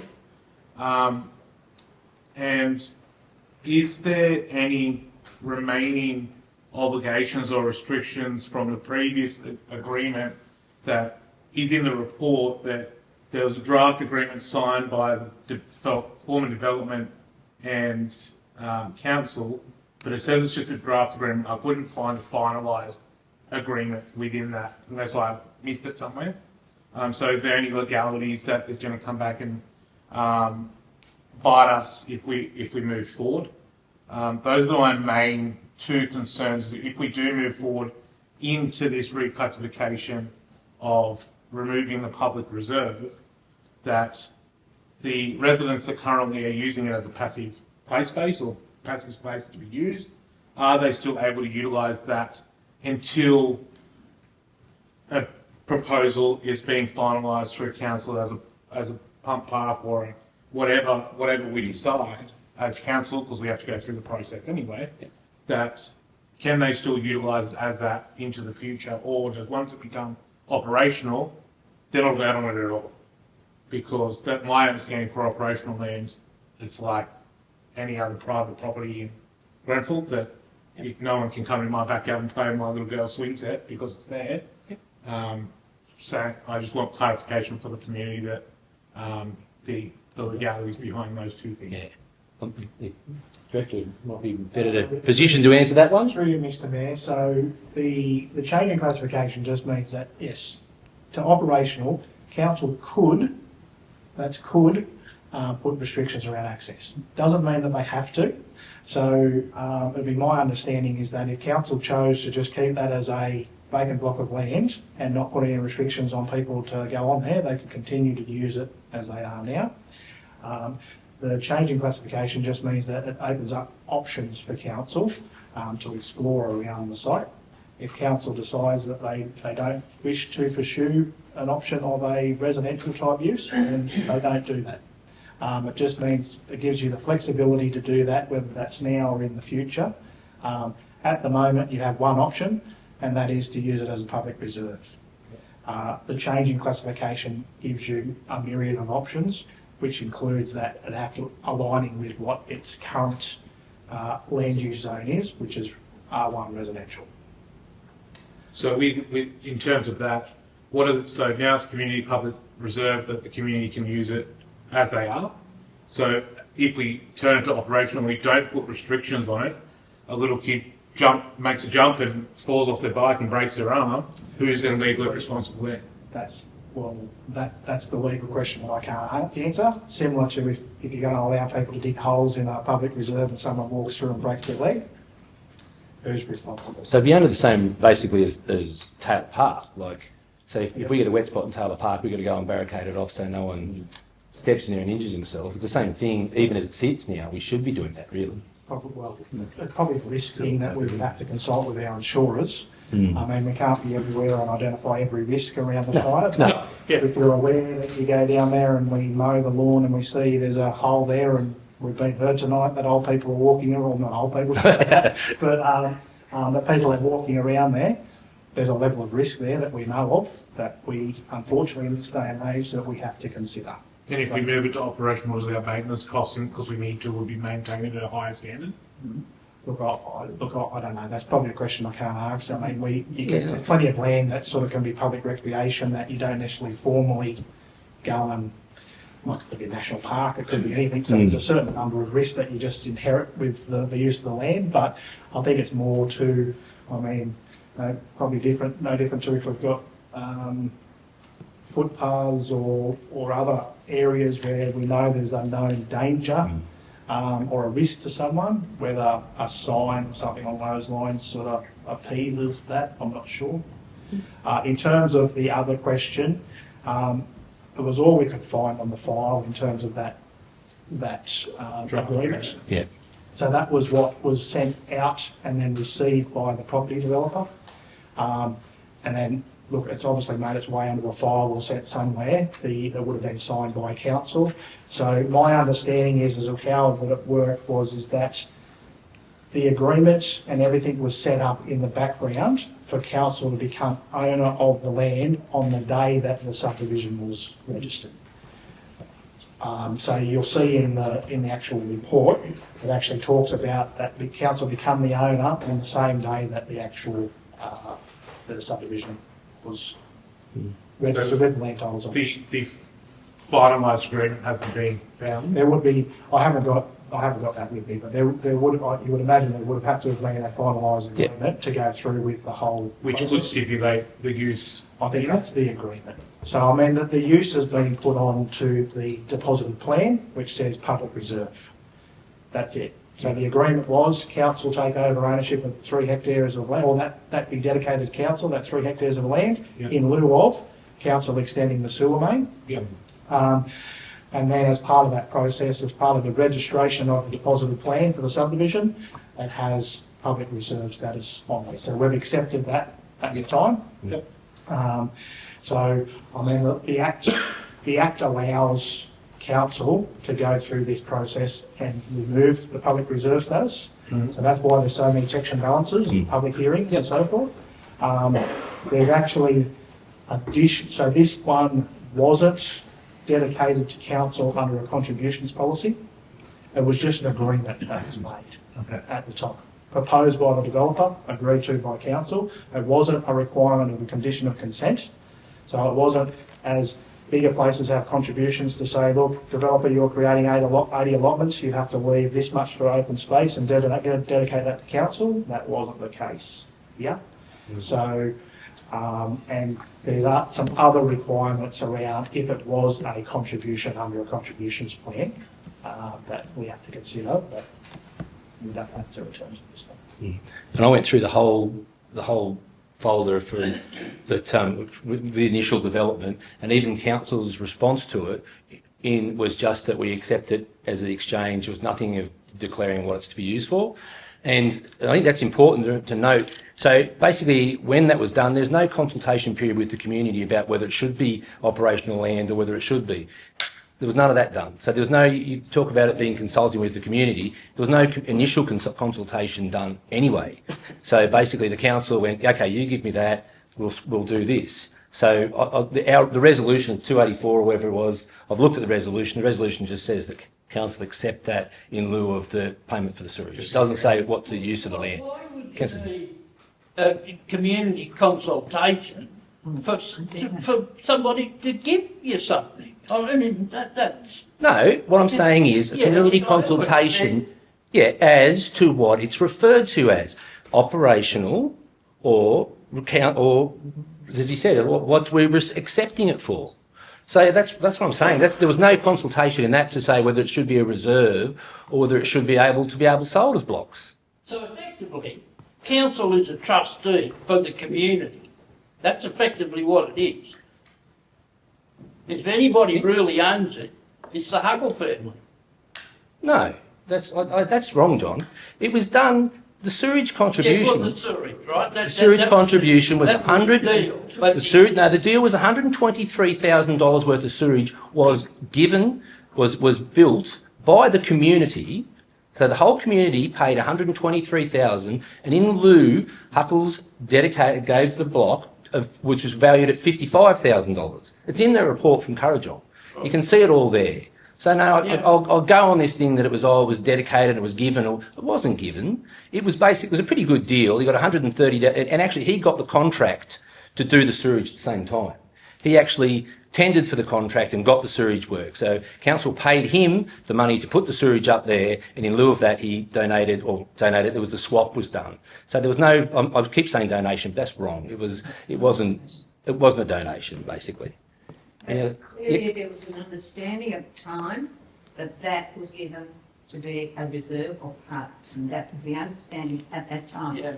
And at the time, yes, council hoped that they would be benefiting more than they did, because the original situation was 3 stages, and council hoped that they would get 80 properties, which we would have got the rates back. So regardless of what was beneficial or not beneficial, at that time, that was the understanding that it was a swap or a trade, it wasn't a donation, it was given to supplement or, in lieu of and when it was done. Costs. So, and that was as I say,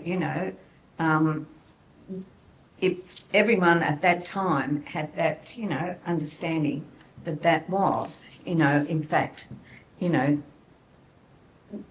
a good faith thing, and good faith back then was we thought we would benefit as a council more than we did, and we didn't. So the good faith would be initially then as well. The initial plan that council decided upon when the sewage was done was there are 80 separate blocks down there. Yeah. There's currently 43. So if anything, council overall invested a fair bit of money in a sewage that didn't return. That's the risk council took, regardless of the circumstances, and. Well, I disagree. I don't think you take a risk. They accepted they paid the $123,000 out for the sewage contribution, basically as on that initial plan, which was 80. And I think I've asked the director if they had again what we're talking about, how much figures we're talking about, council would have made in that period. Yeah. So I suppose based on roughly, I can't put you on the spot. Today's figures. So it depends on whether the land is connected or unconnected. But even unconnected, if you base it on 37 lots, you're talking about just under $18,000 a year in terms of sewer contributions that you're probably less because of reduced number of lots. If you go to a connected lots, which is $777, I think, a year, so you're up close up just over to $28,000 a year in terms of, I suppose, less sewer contributions because of the less blocks that are. So 280, so 28,000 in 10 years, 280, so $560,000 that we haven't received into a rate because there was less blocks connected. I don't think, anyway, I don't think that's something we took it as a risk when the... It's a risk factor for both council and the developer, because the developer obviously assumed he would sell a lot of blocks quickly or sell so he could move to stage 2. That didn't happen as planned. So both parties lost out, council and the developer in that. Well, the whole... We're here now with a current circumstance of people bought and invested into that estate with the understanding that that was a reserve. Well, so we're now changing the equation. Initially, it was a sporting field, and that was for a sporting field. Now, I don't know anybody who would say to us at the moment that we need another sporting field in town. So if you want to go right back to the initial, if you're talking about, we need to go back to the initial plan and all that, where you're going back to building a sporting field in there. A, we can't afford to build another and maintaining another sporting field down there. But B, we struggle getting kids at the moment to have enough for all the teams that we need. So to go down there and build another sporting field is no, I know, but you're talking about going back to the original concept. The original concept was a sporting field. Recreational area as such. No, it was a sporting field, Councillor Barley. Councillor Gorman? Actually, before it was offered to council, I was the president of soccer for 7 years, and my kids played soccer for about 17 years. And he offered it to us, to the club, as an area to build more soccer fields. And I thought it would be a great opportunity, and I wanted to accept it. He wasn't talking money. I think it was just going to be gifted to Brentford Soccer Club, and I thought it'd be an asset, particularly if it would have meant we'd have been able to host zone carnivals and that type of thing. But at the time, the committee, we weren't as money we didn't have the money to do too much with it. And I got outvoted. That's the way it went. And then it was a period of time after that that we heard that the council had had some, anyway, they were in possession of it. And council did, at one stage a few years ago, put, when Ms Baker's said about the walking the dogs down there, we actually made the recommendation that it would be turned into the dog park. And we had residents down there put submissions in against it being a dog park. So now I find it unusual that they say, well, we like to walk our dogs down there. When we tried to turn it into a community dog park, the submissions were we don't want it as a dog park. I think that's important to realise that it's a community asset for everybody in the community. It's not just an asset for those few people who have access to it. Councillor White? Can I just ask the costs associated with the transfer from the classification side of things, please? Like, what's this cost going to cost council, and what is it up to already? We've done all this in-house. So the only cost has been the engagement of the independent planning consultant. There's a few other small costs in terms of doing the land title searches and the history of each site, but essentially we've done it all in-house. Lodging it with the planning, with the Department of Planning. My understanding there's no costs with that either, so minimal cost. Yeah. So the bottom line is to sell it. That's the reason. Well, it's not the reason at all. It says in the motion. There's nowhere in the motion that says to sell it. So the issue is that the classification of land can, in the future, determine options that are going to happen. Exactly. But in those options that are put forward, they can still be community-based options. We've just spent almost $1 million on Table Park redevelopment that I believe, from the amount of time I spend there with my family, is getting underutilised as it is. So, and then we've got how many other parks? We've got Pool Park, we've got Rotary Park, we've got other space around the community that are being maintained by council that are probably getting underutilised as well. Then we've got the pool that's costing us how much? Hundreds of $1,000s to keep going, but we got a loan out for that and we're paying for that. How much deeper do we need to dig to keep in? I want to invest in Grenfell and the Weddin Shire. I'm not disputing that at all. My issue is that do we need to invest a large sum of money into something for the community? Yes, I would love to. It's going to be determined on grant funding in the future anyway. So whatever, if we keep it as public reserve, it just stays exactly how it is. Good. But, Councillor Niven, the thing is, don't interrupt me, the thing that is going to determine how it's used later, and I haven't decided either way because there's pros and cons to both. The thing that we could do, if it becomes operational, gives us more options that I can understand, correct me if I'm wrong, Director, gives us more options to convert it into something community-based anyway.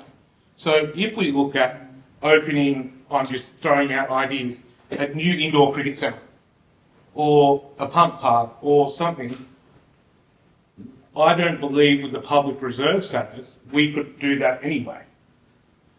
There's a possibility, depending on the public reserve status, could potentially allow certain things. It could allow for buildings to be built on there that are used for a public purpose or public reserve purpose. Yep.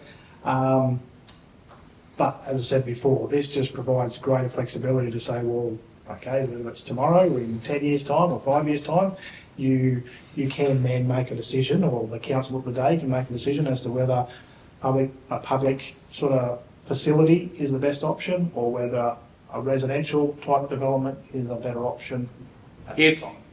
Sorry, one more question. If we, as a council, determine to move ahead with the reclassification and we get 10 years down the track, can a future council reclassify it back to public reserve, or once it's going to get a score? No. You can return it back to community lands, if you so choose. Councillor Parlett. My understanding, and I think it's about page 6, is in the planning proposal that if you do reclassify, the public immediately kept out. So you've got that duration of time. We as a council have no funds. We really should be looking at other things or investing in, just as you've said, we don't need another park, we don't need another leisure thing. If that land can be utilised, or the community could go and get a grant to do something there, separate to council. We don't have to worry about it if we leave it alone. If we take it on board, we've then got another asset that we have to do something with. It's still an asset now. It can be, 10 years before, as you say.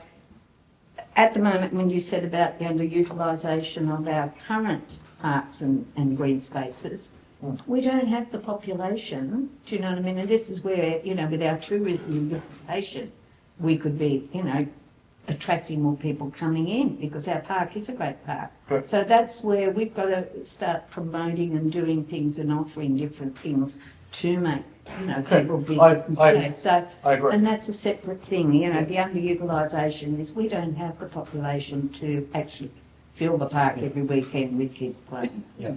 Isn't that the park? What this area offers is, where we talked about, people didn't want a dog park. Well, at the moment people can walk their dogs, their kids can ride their bikes. It's multi-purpose. They can do things there that they can't do at Taylor Park. Yep. And it's creative space, whereas the other is restrictive space. I know I grew up, I could go and, catch tadpoles down the creek and things. We don't have those opportunities for kids these days. Yes, Do you know what I mean? It's not quite the same. Yeah. So that's where I'm... Councillor Niven, sorry. Boglong go-kart is on public reserve, same title as this, and it got grant money because it was that title. And that's what I'm saying. That's so what I was there's a benefit in that title remaining. The biggest benefit for change that's operational is to sell it. Councillor Rolls, you just speak. I'll go after Councillor Oh. Montgomery. She's raised her hand, I think. Councillor Montgomery. Are you happy to, Councillor Montgomery, you right? Sorry, that's on mute. You're moving in and out. All I'd like to say is, in a perfect world, we could all have exactly what we want. We don't live in a perfect world, we live in a real world. And at this stage, we have a situation where a minority wants something that the majority don't have. Is that just? And not only that, just because it becomes operational doesn't mean it becomes an asset to sell. It just means it's an asset and it can be included as an asset to the council. And I can't see what the issue is because, as I say, in a perfect world, we all get what we want. We don't live in a perfect world. Councillor Montgomery, Councillor Rolls. Thank you, John. I just want to touch base on Councillor Hullett's first sentiments. Don't muddy the waters. This isn't voting for that subdivision. So don't try and muddy the waters or sway the vote with that because that's not relevant at this point in time. You're passionate about it, I get that, but we're not voting on that now. This is just purely the vote for reclassification. And then following on from your last point, I can't quite follow which side you sit on because you're there saying that we're underutilising our current public spaces. So why would we sit and leave another one there as another public reserve? Transferring it to operational won't suddenly mean we have to mow it any more often than we do. It's not suddenly shifting the liability. That all still currently exists. Public reserve or operational, council already own it. We still have the same level of liability, same level of responsibility. And we aren't going to, there's no plans to erect a fence and kick everybody off it. We're purely voting just on the reclassification. I think it's important that we remember that. And that's what I tried to say at the start. Yes. It's important we do remember that because we can get down, I can get into all the discussions about why I believe that a subdivision would be the right thing. We've already spent all the money on the sewerage. I can do all that. But at this moment we are discussing whether or not it's best, whether the community as a whole thinks that the best use of that asset is to have that as retain as what it is now. And that's what it comes down to. That's the decision we're making, whether or not there's better things that would actually benefit more people in the community. I think pump tracks are a great idea, but making planning decisions like that, saying, I'll have a pump track down there, on the run like this is absolutely the wrong way to go about it. That's where you end up putting things in the wrong place. You end up having people, you end up having a pump track in an area where it can only be accessible by a few people, all that sort of stuff. You have no parking, or lots of areas. So I don't think, that's why I don't think this is a place to describe whether or not you have pump tracks or what you do. Our discussion tonight, I tried to say it at the start, should be based upon whether or not that is the best use of that land. And I admit, I don't think it is. I think that is not the best use of that land down there to have as a public reserve, which is literally only accessible to a very few small people in the community. So that's as Councillor Rolls said, that's what I think we should bring it back to that discussion. Councillor Parlett? Yeah, I just am concerned we had such short notice. I addressed the business paper with what I addressed council tonight because that subdivision was put in there. So we didn't have much time, and I did some homework and research on that. I just still think we're on the lot 133, rushing into that. Changing it now is, I just think we're racing at this. I still believe it was put there for a purpose. People built and invested in that estate with an understanding. I know that personally, if I had built down there and lived down there, I would be a bit peeved off. And that's in fairness. And yes, they are a small group, but we have lots of small groups in our community that we have to look after and address their personal issues and grievances. They do. And I think that's very important for us as councillors. We're here to provide services for our community that suit our community needs. That's why I'm struggling with that good faith situation, and I'm speaking out to represent the community. I will respond on that, Councillor Parlett. You're saying we're rushing this. This is a 3-year so far process. So don't come at an angle here that I will rushing this. This was first put forward in September 20. November 23. November 2023. So please don't tell me we're rushing things. As well, there was an independent people. Now, that independent report was done. The beauty of the independent report is they're not worried about whether or not they're going to get voted in at the next council election. They don't care about that. They're not making their decisions based upon what a couple of people, when they ring them up and say, I'm not going to vote for you, or what was the comments, or I'm going to go around town and badmouth you if you don't vote against this. That doesn't mean anything to them. They don't care. They made their decision based upon all the information they heard, all they heard all the comments against it, they heard all the comments for it, they put that whole report together, and their report comes out clearly that they believe the best use of that land is that we change it over to this. That's straightforward. I can't remember the page 35 on the report from Carajol. It's clear that that's what they recommend. Completely independent. So completely, they're not worried about, I said, whether they're getting into council next or whether they're keeping everybody happy. They're making a factual-based decision. That's all. Councillor Macon? So to the director, that if we do go ahead and vote for the reclassification to convert from community to operational, it still goes to the committee that you spoke about before, and there's no guarantee it will still be reclassified anyway.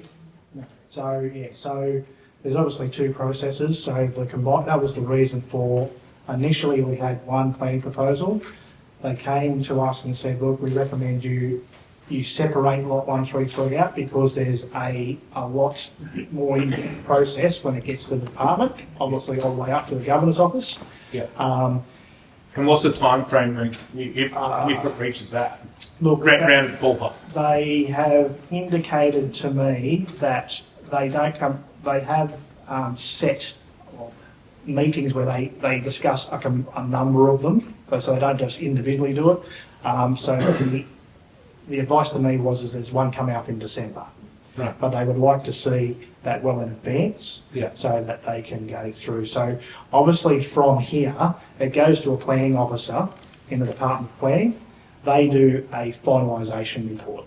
So they're going and doing their own report based on the council recommendation, the independent hearing report, and our planning proposals, and doing that finalisation report to then go through their processes. The combined sites will be through their normal process.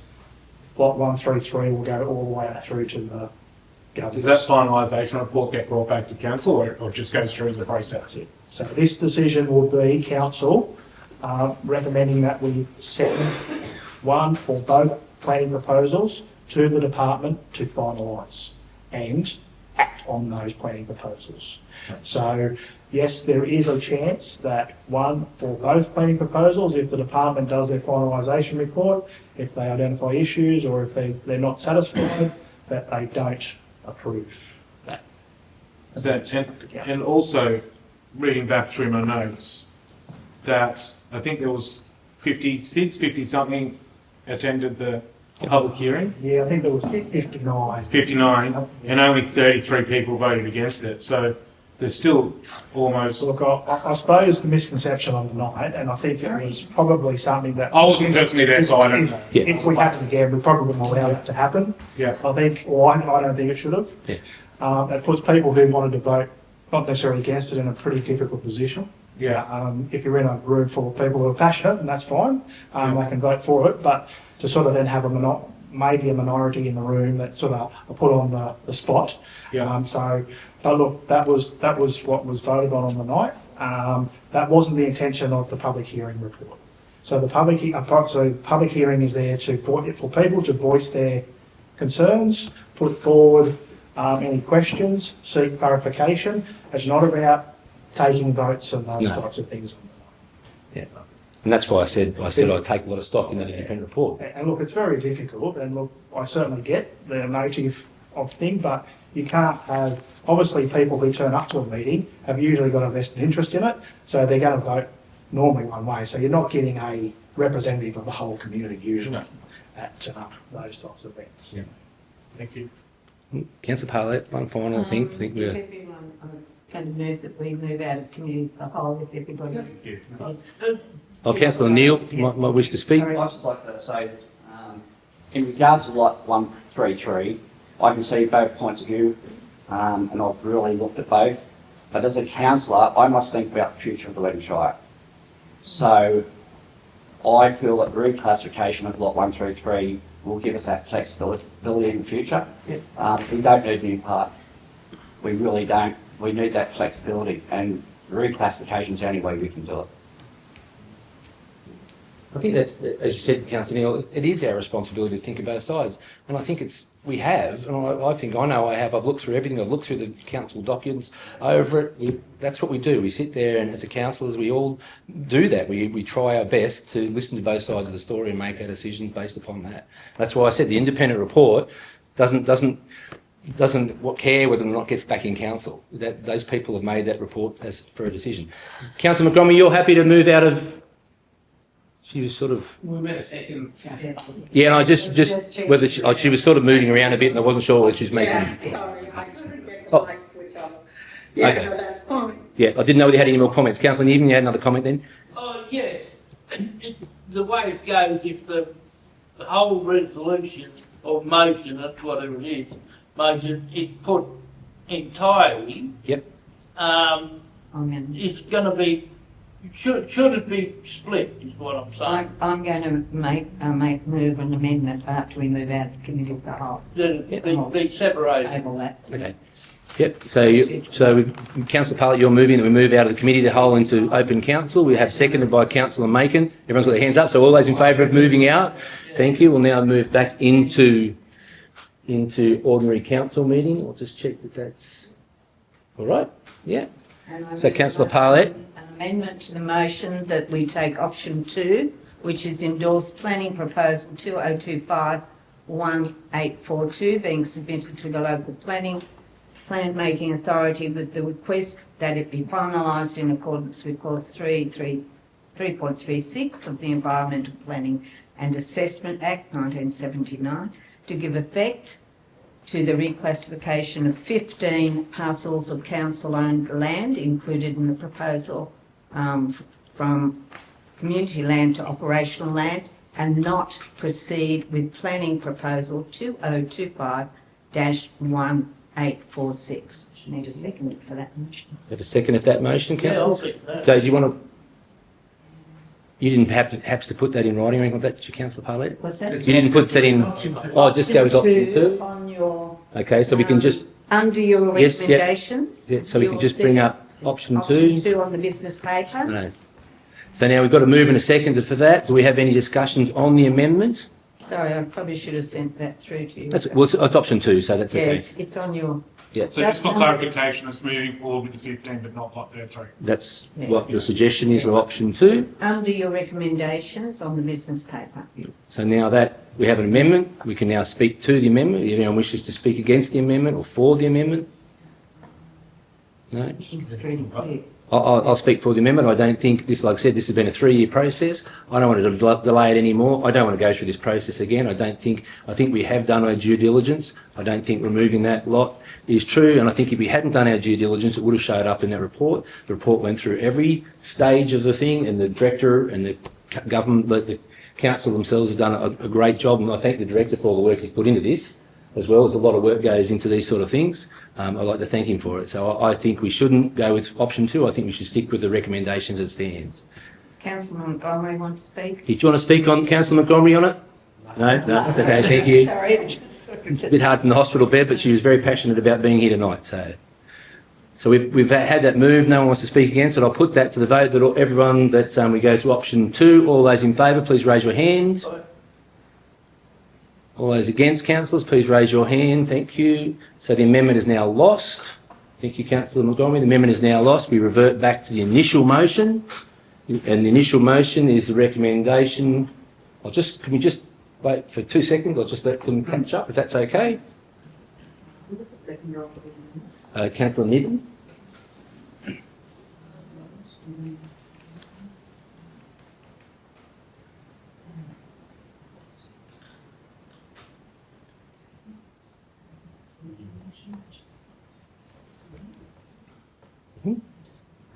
Yep, so we've got the initial motion up there. I'll just read it again for clarity because it is a planning decision, it's important.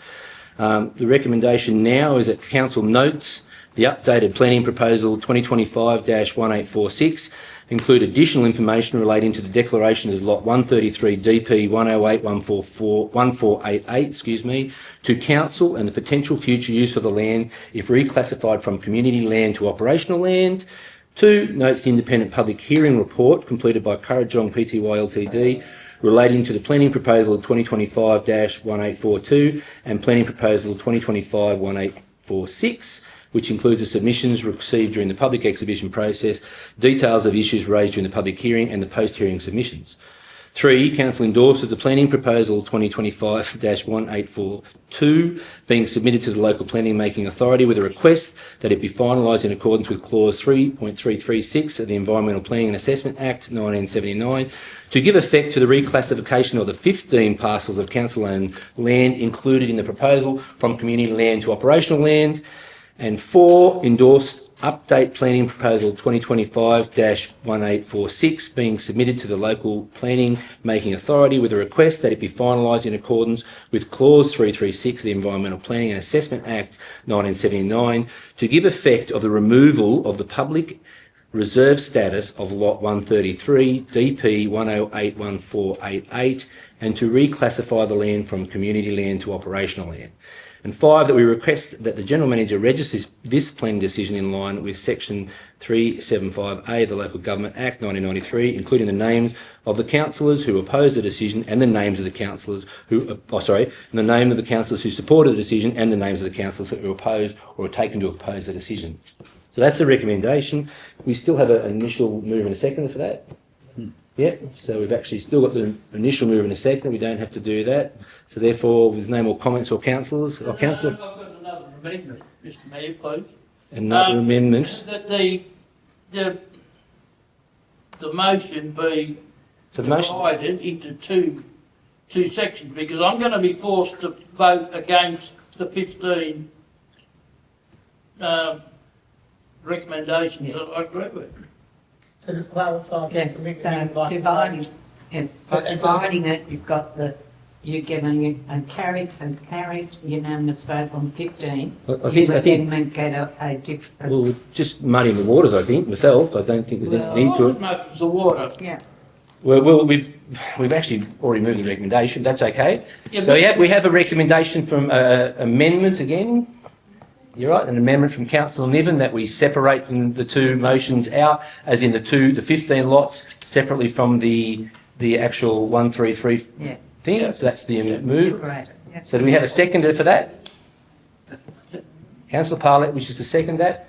Did you wish to put that in writing? Can we put that on? Separate 4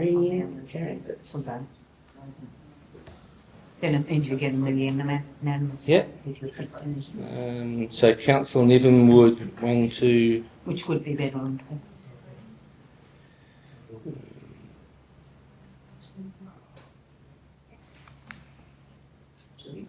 See, if you separate out 4, it takes away the actual request for the General Manager, doesn't it? It takes away all the other things, so it's very hard to separate them out. So could you put 4 and 5 have it in 2 separate? Well, so you've got one. No, So you're endorsing the General Manager to endorse both? because in the wording it's got proposals all the. 3, add 5 to that. Yeah. Yeah, that's what I was. That's yeah. right, 4 Yeah. and 5 together. Yeah. Yeah. And put the rest. Yeah. That's right, and then you get a unanimous. Correct. Yeah. Yeah. I worry that doesn't. Which is going That it doesn't cover the note the independent public hearing report. to press refunds. Yep. Yeah, second, I think we just move it with the second Okay. proposal and noting the seat decision. Yep. So we're separating items 1, 2, and 3 as one separate voting block. 5 as well in that. Oh, sorry, and 5. Yeah. 4 and 5. Separate.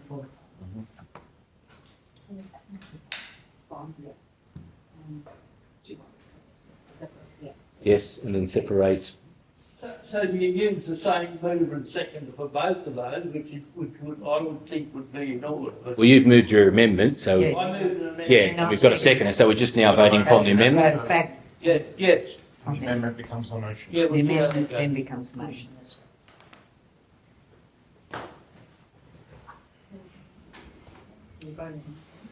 Happy with that? Councillors understand what the concept is of Councillor Niven here? Yep. That we put them in two separate lots?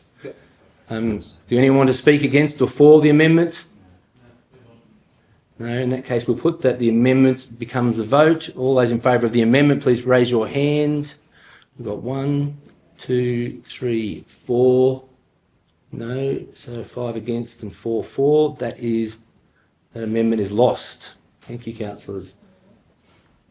Did you catch the names of those who voted for that, just or not? If you vote for that amendment, can we please just put your hands up so we can make sure it's recorded? For? Yes, 1, 2, 3, 4. So it's Councillor Neal, Councillor Niven, Councillor Parlett and Councillor Macon. 4. So the amendment's lost. We go back to the original amendment, which we already have a mover and a seconder. The original motion. It's a process. We'll get there eventually.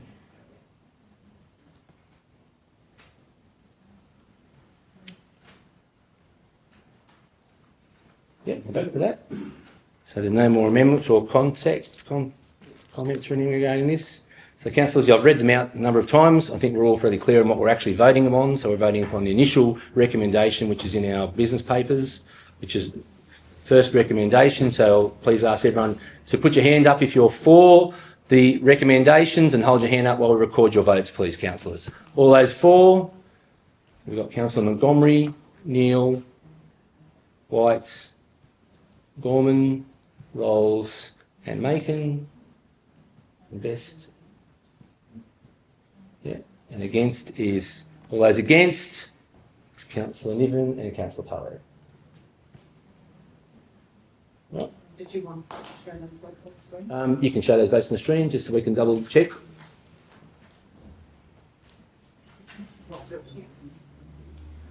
Hopefully we'll eventually move to an online voting where everything will be a lot quicker and easier with this. And that's what the format will be. So it's carried 7-2. Very good. Thank you, councillors. Thank you very much.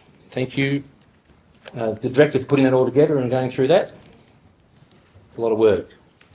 Next we move on to 13.2, the proposed contributions plan, 7.12.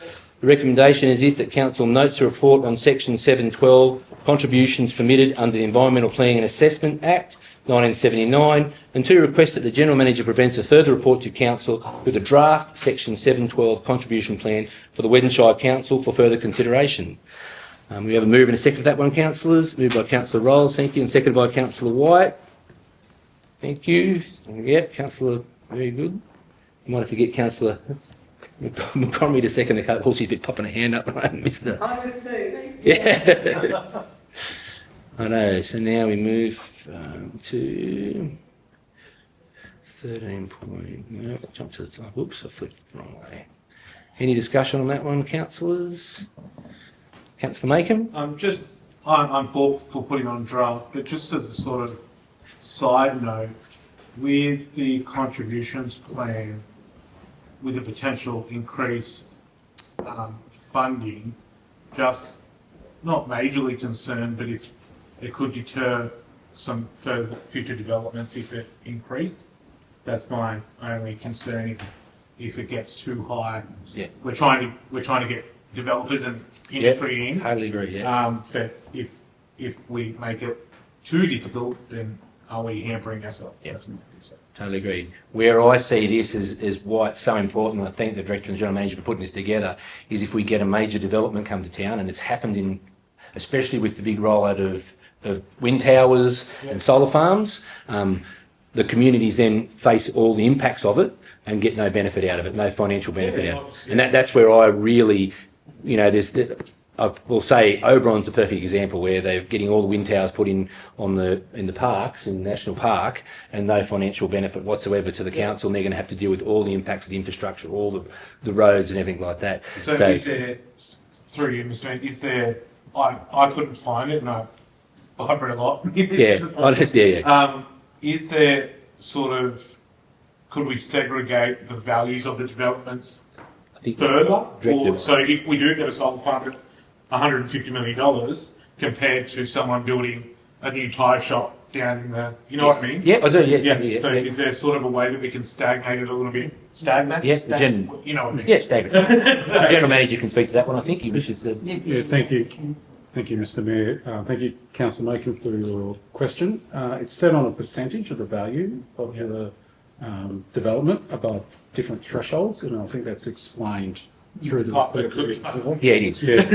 yeah. And going back to the Mayor's statement, it's that social equity, spreading the costs. 100%. You know, putting it to the developers and not spreading the costs amongst the whole community.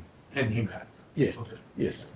And you can't do it retrospectively. So getting now. I'm all for it. I just wanted to make sure that we don't undermine ourselves by small industry missing out, but big industry. Yes, can right. I hit think top. the starting point is 100,000. Yeah, so the actual legislation on ours, so, I mean, the government has stipulated what the maximum amounts that you can charge. Yeah. So that's what's in the table, which says anything less than $100,000, no contribution. Between 100,000 and 200, that's 0.5%, and anything over 200 is 1%. So they're the maximums. That's what most councils probably go with. Yeah. There probably is some flexibility there if council wanted to vary that, but it said it'd be consistent with what most councils would be going for. So I mean, we're probably the odd person out by not having one at the moment. There's not too many councils that don't have the contributions. Yeah. Through you, Mr. Mayor, that is there opportunity if there's a community group that wants to develop something? Is there exemptions or waivers they can submit to go? So that's certainly part of that development of the policy. Is that you can build in exemptions around non-for-profits or whatever. And I'd fairly admit I'd like to defer to the director on the value, because I think it's important to look back at what we're previously seeing. I mean, all costs are rising, but what the values of the general mum and pop, doing their development, building their house and those sort of things, so that we're not creating barriers to development, like you said, making sure that that lower level is at the right thing, so that we're not stopping someone from building a house or building or opening a business or whatever, like those sort of things. But we are preparing ourselves, like I said, if a solar farm comes up with so many $1 million and just pops it in the middle and say, well, you've got to deal with it, that we actually get some financial compensation for it and the community gets something back for it. So I said that's something that the policy, and I'm sure the director will, in the development of the policy would be look at those things and say, we can discuss that as well as finding the right level to start with. So, Councillor Gorman? I agree with what you just said, and to be honest, it's only by going to your mayor meetings and the joint organisation meetings that have 11-member councils in Orange that we attend every now and again, that you find out that information, that in hindsight we should have done this, and then everyone else sort of, oh right, okay, maybe we need to look at that. So I think that's another point worth noting in terms of keeping up your attendance at these mayor meetings, and that we continue to go to the joint organisation meetings, because it's things like that that can prevent us falling backwards later on, like some of those councils are trying to step over the problem now, but can't, retrospective it.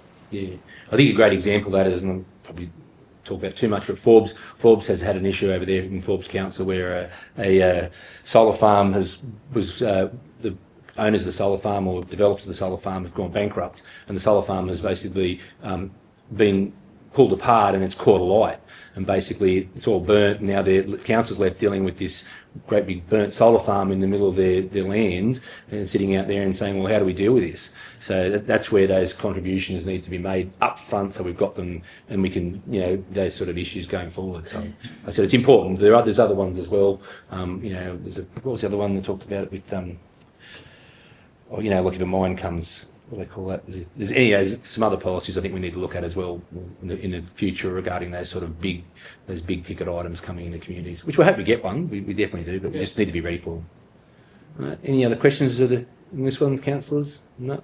It's something new, but I think it's something well worth doing. So I'll put that one to the votes. All those in favour, please raise your hand. Thank you. All those against, thank you very much.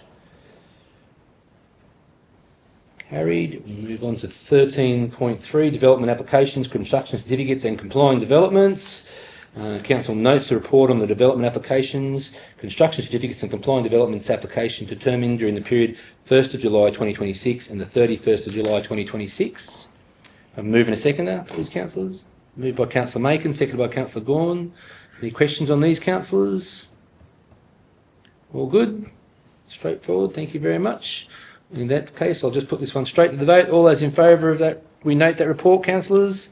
Thank you very much. All those against? Thank you, councillors. Right, Karen? Slow down. Sorry? Yep. Yep, she's just voting for it, yep. Yep. Move on to 13.4. This is a new one again. Delegations under the Plumbing and Drainage Acts. That council notes the report on the updated delegation documents provided by the Building Commission New South Wales relating to plumbage and draining regulation. 2. Delegates the General Manager to the authority to accept a delegation from the Building Commission New South Wales relating to plumbing and draining regulation, subject to ensuring that council's current employees will be deemed appropriate to carry out the functions under the Plumbing and Drainage Acts 2011.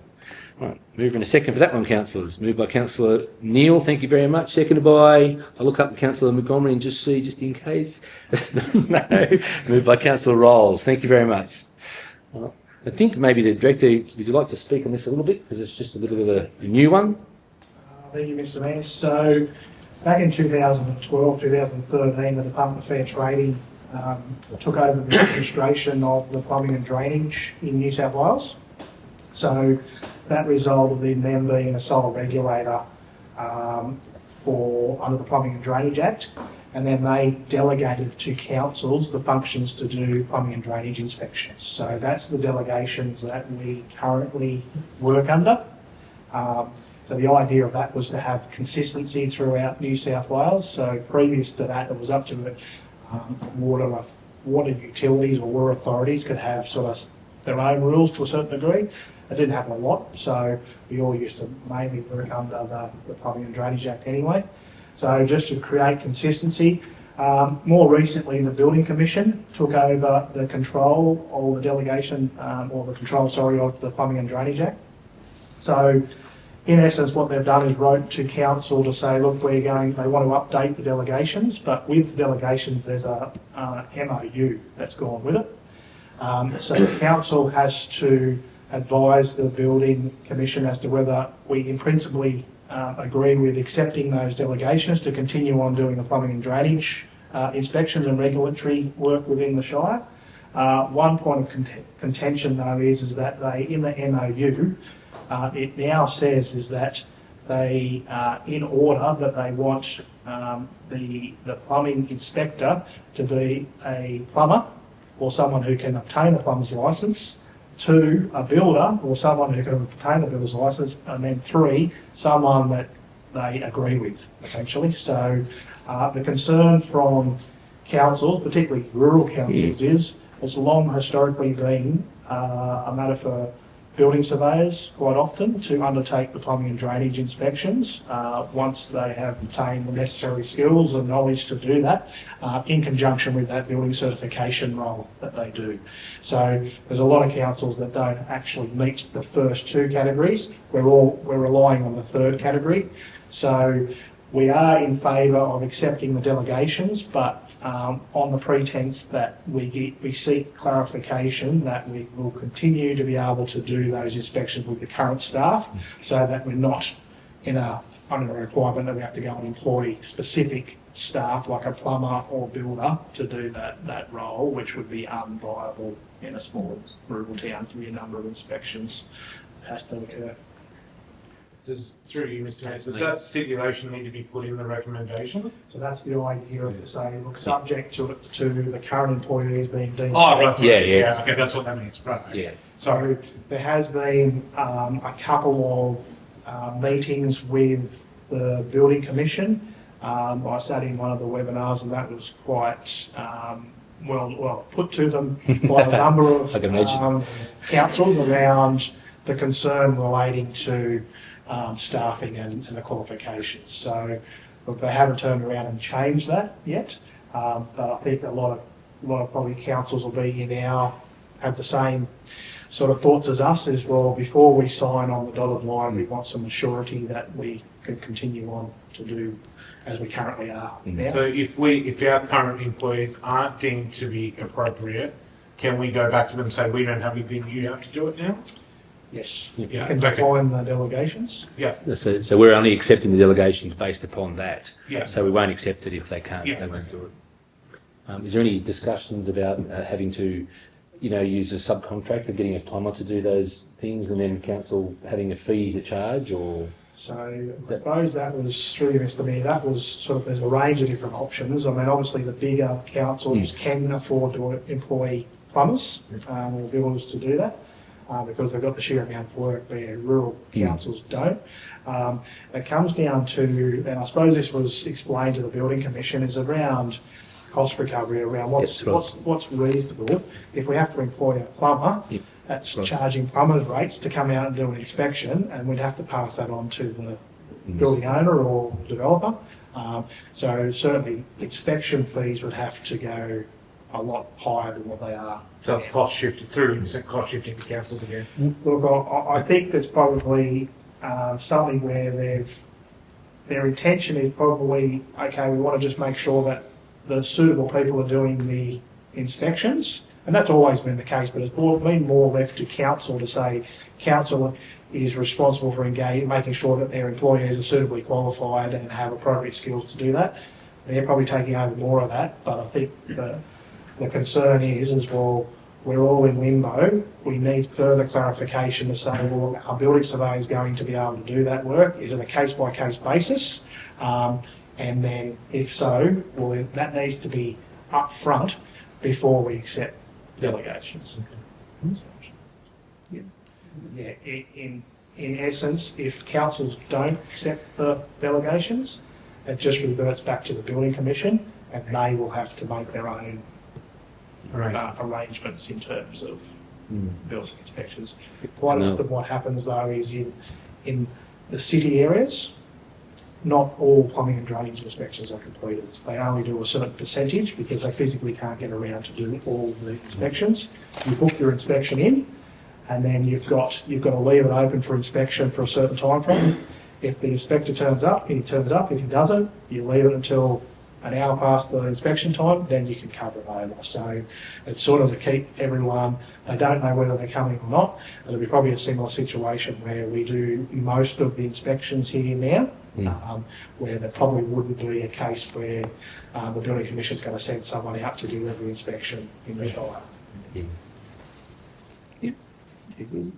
Councillor Gorman? And if we don't accept the delegations and the building inspector department comes out and does it, what does that cost us? Is that option dearer or cheaper? They won't cost council anything, it'll cost the developer to do that. Oh, okay. They'll put a fee on it. They'll have to do their plumbing and drainage applications and get their approvals through the Building Commission or by other means. It'll just mean that council will miss out on some income in terms of the plumbing and drainage permits coming through us, and we approve them on the inspection fees that we currently get. Who's our current, or do we have a current plumber or builder that does these inspections, or it's just a random thing, there's a few people eligible? It's currently done by staff. So, okay. Yeah, by departments like myself. You're a plumber, are you? He's well trained. Jack of all trades. Training to do the inspection. So I mean, we're not qualified plumbers. No, that's the thing. We go and do inspections, do training in plumbing and drainage. So we know generally, not qualified plumbers, but that's the key issue here is it works in Sydney Water or down in Sydney because they're all ex-plumbers and they can employ them, but it doesn't work out in a rural area to expect. It's hard enough to get a plumber as it is. To try and get it'll slow the process down. to do the inspections. Okay, thank you. No worries. If no one's else got anything, we'll put that recommendation as on the screen there, councils, that we council notes reports and we delegate the general manager that authority. So all those in favour of that recommendation, councillors? Thank you. All those against? Thank you, councillors. Thank you for that, the director for that one as well. Next, am I right? We're moving on to 14, delegates report. Oh no, wait a minute. No, that's it. That's it. Yeah. 13. There's nothing. Yeah, there's nothing. No delegates reports. We've got 15. We have to move. The recommendation is we adopt the minutes of the Henry Lawson Festival of Arts Committee meeting held the 8th of July 2026. We have a move and a seconder. Moved by Councillor Parlett, seconded by Councillor Neal. Thank you very much. If there's any discussions on those, I read through them. I didn't think there was any recommendations or anything coming out of them. It's just normal business as usual. Yep, I'll put that one then to the vote. All those in favour of that recommendation, council, we adopt the minutes. Thank you, councillors. All those against, so moved. Next, we move on to received and the unconfirmed minutes of the Weddin Shire Council's Audit, Risk and Improvement Committee held on the 15th of July. The recommendation is that council notes as presented the unconfirmed minutes of the Weddin Shire Audit, Risk and Improvement Committee held on 15th of June 2026. Have a move and a second to councillors. Moved by, I'm going to look at Councillor Montgomery. No, she's the delegate. No, moved by Councillor Parlett and seconded by Councillor Macon. Thank you. Any questions on any of those audit and risk minutes, councillors? No? No? Very good. A lot of work goes into doing all that audit and risk stuff. Definitely. Well, I laugh from the general manager. He's probably spent the last 10 days doing it. It's a lot of work, but anyway. PTSD. Sorry? PTSD. Yeah, it's a bit of a necessary evil, I suppose. So no more comments on those ones, councillors? No? I'll put that one to the vote then, councillors. All those in favour, please raise your hand to that recommendation.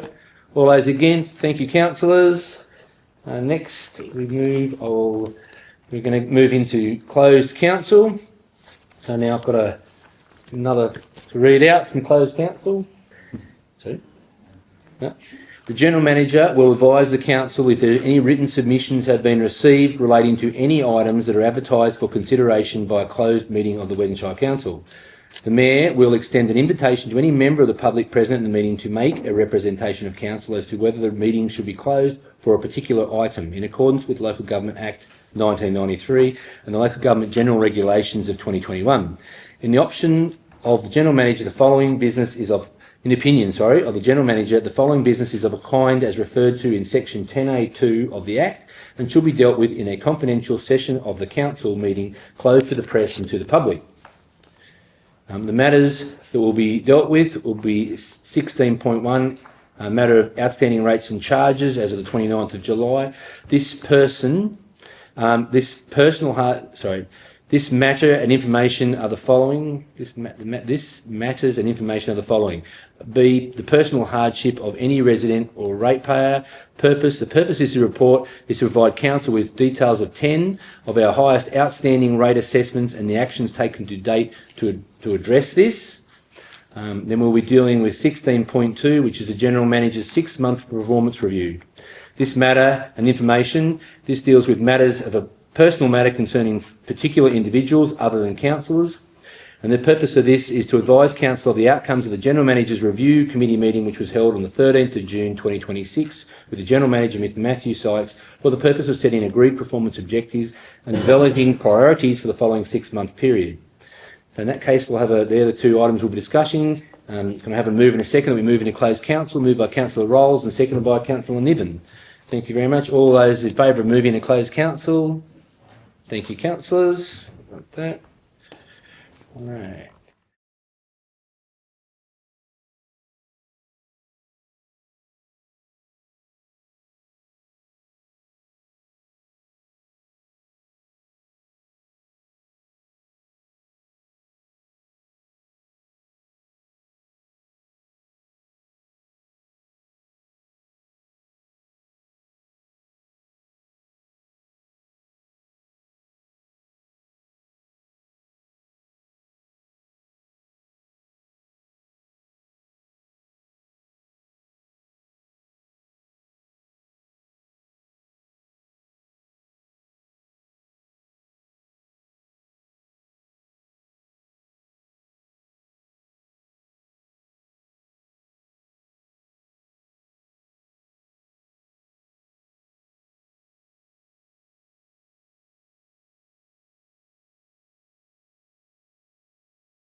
Everyone to our open council meeting.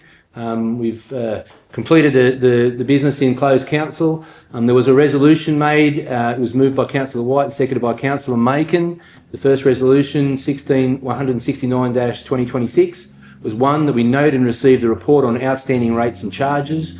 2, we approve the appointment of SR Law as its debt recovery agency responsible for taking legal action for any arrears of rates referred to them by council. That motion was unanimously carried. We next moved on to item 16.2. Yeah.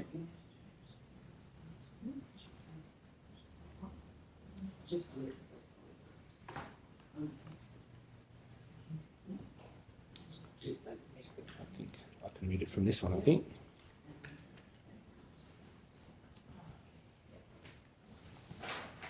Yeah. That's all right, I'll read around it. Yeah. Thank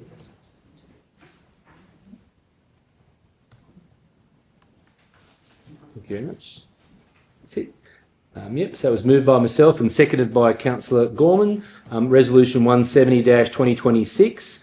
The resolution was that Council 1 receives and notes a report on the General Manager's Review Committee regarding the 6-month performance review of the General Manager, Mr Matthew Sykes. 2, notes that the meeting held on the 13th of June 2026 set the agreed performance objectives and developed priorities for the next 6-month period. 3, reaffirms Council's strategic focus for the next 6 months on improving long-term financial sustainability, improving Council's governance framework and improving Council's organisational culture. 4, the Council would also like to thank Mr Sykes for his commitment, his enthusiasm and his efforts during the first 6 months of his role as the General Manager of the Weddin Shire. And 5, councillors considered engaging a suitable qualified external facilitator to assist council with the 12-month performance review process. And that also was unanimously carried. Very good. So thank you very much. Thank you very much. Thank you, councillors. Thank you. Thank you. Don't forget to leave the meeting. Yes. Yep. So now we'll actually move that. Thank you very much for everyone attending tonight. Thank you for all the staff. Thank you for all the extra work on the computers over there, especially at short notice. And thank you very much. We'll now move that. Let's move in a second that the meeting be closed. Moved by Councillor Macon and seconded by Councillor Parlett. All those in favour of closing the meeting, so moved. Thank you very much. Now meeting is closed.